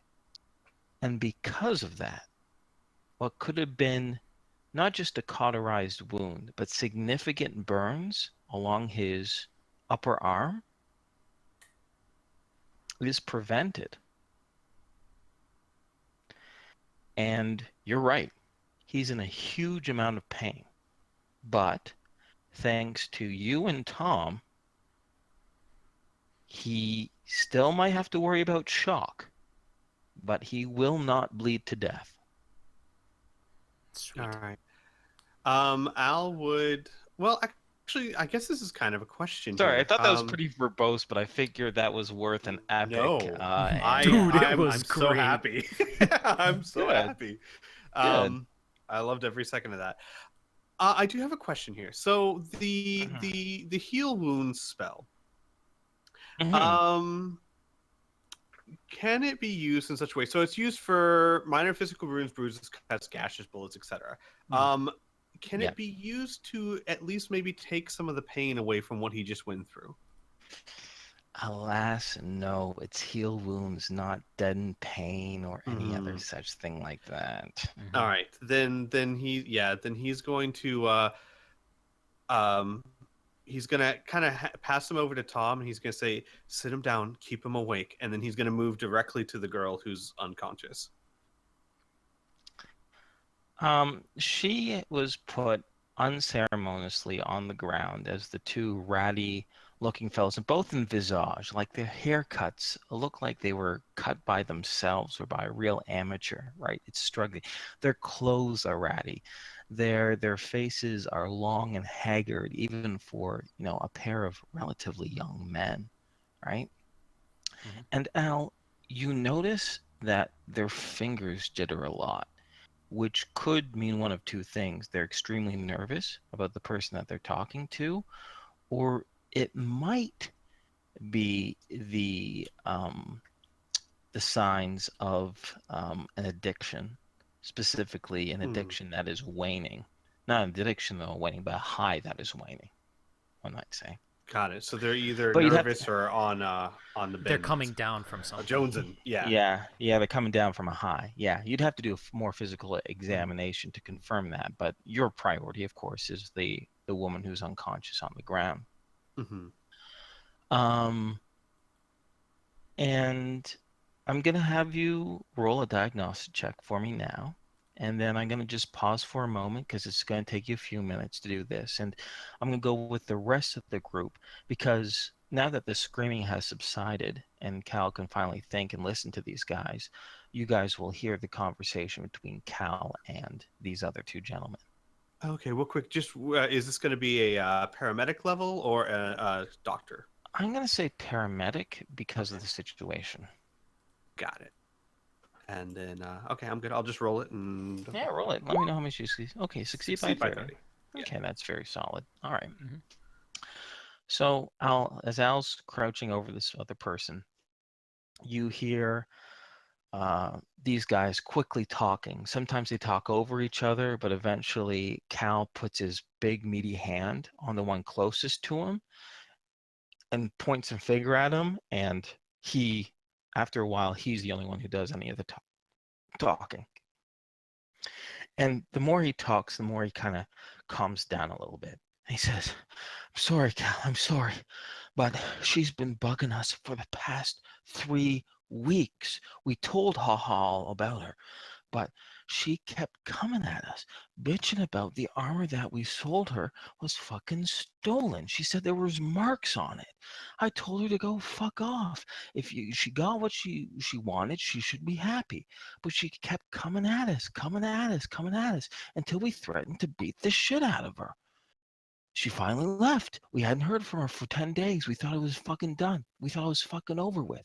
And then she shows up with some fucking little doofus with fucking cyber armor on him, and he's talking to us like we're the scum of the fucking earth. He says we're uh, unjust. He says that we're robbers. He says that we're thieves. He says that we deal with bandits, and that he demands a reimbursement on the behalf of his companion. So you know what we tell him? We tell him to fuck off. And then John gone, and he points over to the individual with the now cauterized sever hands, fucking pulls his vibroblade on him. And before you know it, poof, there's a sword in this fucking metal fucker's hand, and he slices off his hand like it's fucking a turkey leg. Well, he starts screaming, he starts panicking, but thank God, Rhonda's kid? And the cow goes a nod. He goes, "Yeah, Rhonda's kid, Mikey. I don't know. He's been playing around with this little stunner that I've given to him to play around with. Maybe kind of fix up or pass the time, right? He goes right up behind this guy, jolts him right in the leg, and then right again in that. He's passed out. Well, we fucking run. We take her. We grab John Gone, and here we are." And Cal grips him a little bit harder on the shoulder, and he says, "And why did you come here?" "Well, this was a safe house, right? We had to get off the street. We had to get off the street." Cal pauses for a moment, takes a deep breath, and he says, "This guy with the sword that came out of nowhere and the metal armor, where is he now?" "Well, I don't know. Still in the street, I guess. Still in the street. I mean, we fucking left him there. We had to go." Cal rubs his head a little bit, and he goes, "Great. Just stay there. Shut up for a bit. Let me figure out what to do." Violet and the other two broad security men have also entered the building too, and they're looking at Cal for guidance. Is there anything that the other characters would like to do or say during or after this conversation? Patrick is generally inspecting the person who has his hand cut off. How does he look? Not like a doctor's thing, like what's the diagnosis? Just like what What's is his he physical expect? description? Yeah. He appears to be, like I said, maybe late teens, 17 years old, with kind of a Asian aesthetic about him, right? As far as skin color and eye shape and general build, right? He has straight black hair, which goes down to his shoulders, and he has what is clearly a tattoo of a dagger over top his right temple. He also appears in his right hand, the hand that is still a hand, another similar dagger tattoo with a little drop of blood around that little meaty area where the thumb meets the index finger. His clothes are very similar to that of the other two individuals, shabby, ragged, like he's been wearing them for a few days and not been laundered or tailored in a very long time. Is he awake or He is conscious, but you don't know if he's lucid. He's in and out. A lot of times he's muttering to Tom. He's like, my hand, he cut off my hand, he cut off my hand. Oh God, it hurts, it hurts so much. um uh Patrick will kind of look at him and turn to Al while he's probably looking over the girl. Mm-hmm. What should we do with? He looks like he's in a lot of pain. Is there? Al, without taking his eyes off the woman, will, as calmly as he can, answer, "I don't have any equipment to deal with it right now. Keep him awake. Keep him from falling asleep. He's just going to have to bear with it until someone can get medicine into him. He won't die as long as he doesn't go into shock. It's the best I can do right now." Okay.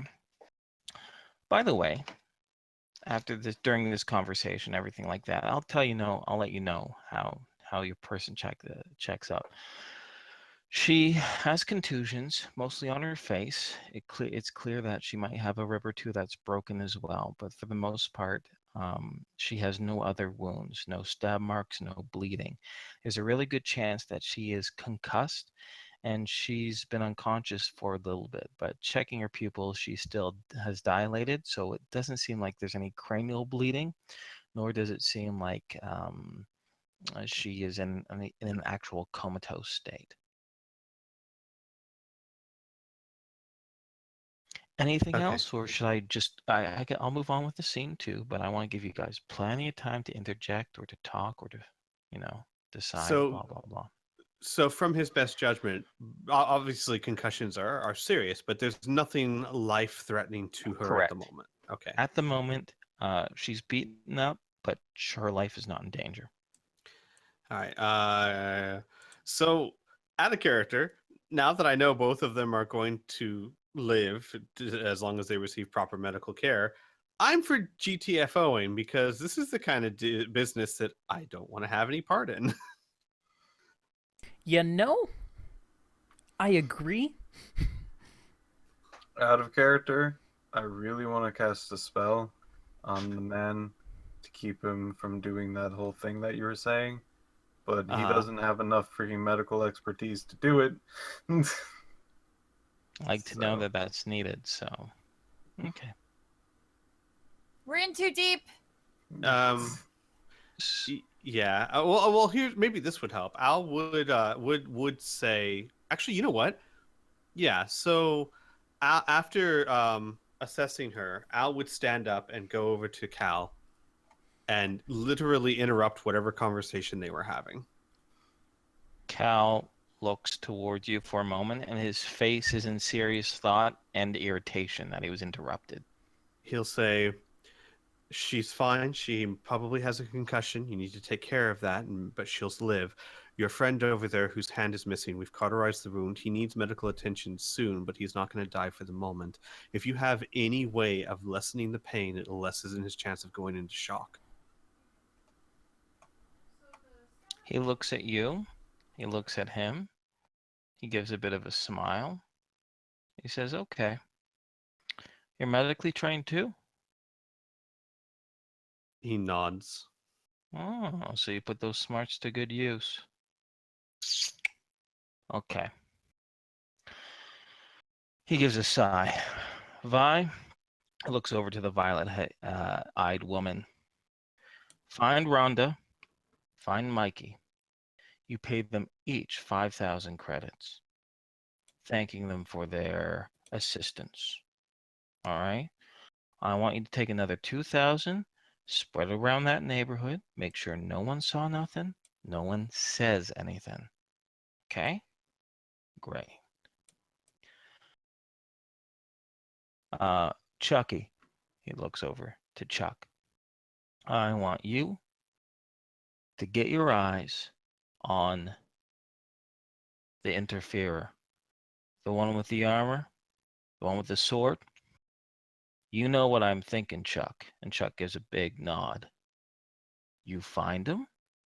You keep an eye on him. You do not touch him. You do not approach him. I just want eyes. You understand? And Chuck gives a nod. Good. Well, take care of the rest here. He looks over to your group and he says, I think our business is done. Thanks for your help a lot, Doc. It is very appreciated in a dire time. You may go. And he looks over to the two scrawny guys that came in with the beaten up woman. You guys, what did you see here today? They look at him blankly. He snaps his fat fingers in front of their face. He says, tell me, what did you see? And they go, nothing, Prop Cal.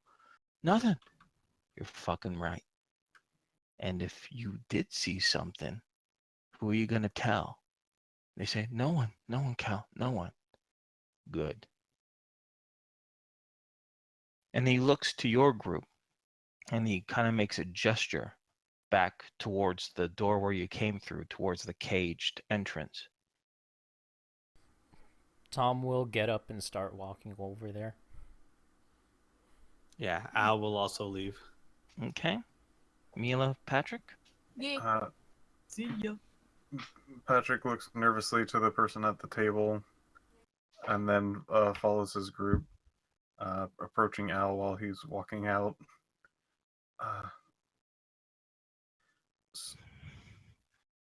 I'll have to talk to you to see if this works.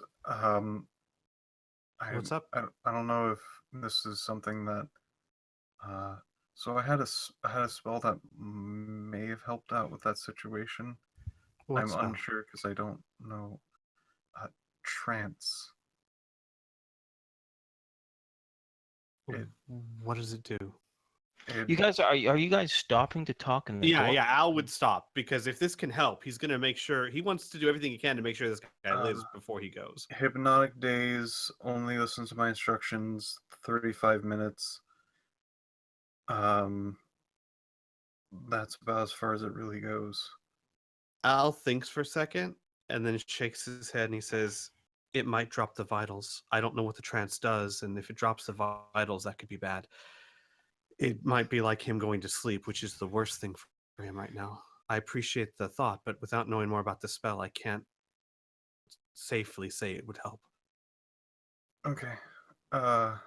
Maybe we can test this later. Maybe. In fact, it'd be something I really want to. And then he'd put an arm around Patrick and start walking out the door. Okay. Right. Violet, Vi, and Chuck are right at your heels, by the way, guiding you along. You all go out through the cage.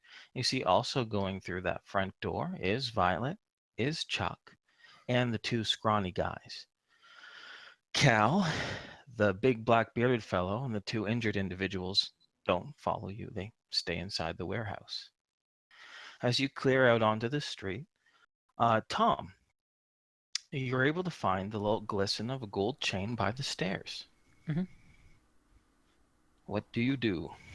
I pick it up and put it in my pocket for now. Okay.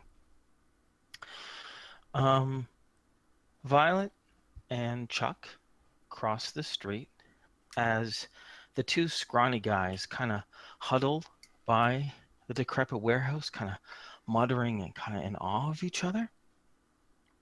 And then you hear a gunshot. And then you hear a second gunshot coming from inside the warehouse.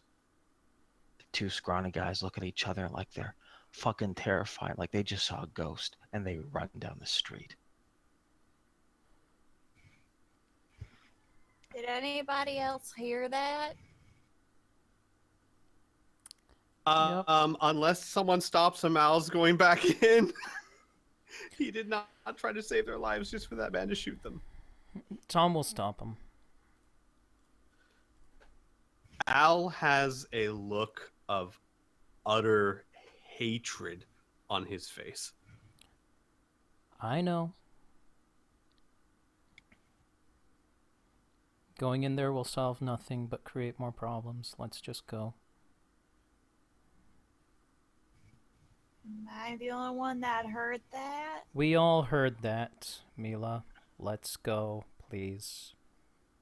Okay. Blink steps by Mila, and she kind of gives a little kind of hug of her shoulder and says, "Yeah, we all heard it, Mila. It's okay. Don't be scared." Just making sure. Normally we do something when that happens. I don't. I know. She says, "The Baron. Mm-hmm. We just met a new one." Yep.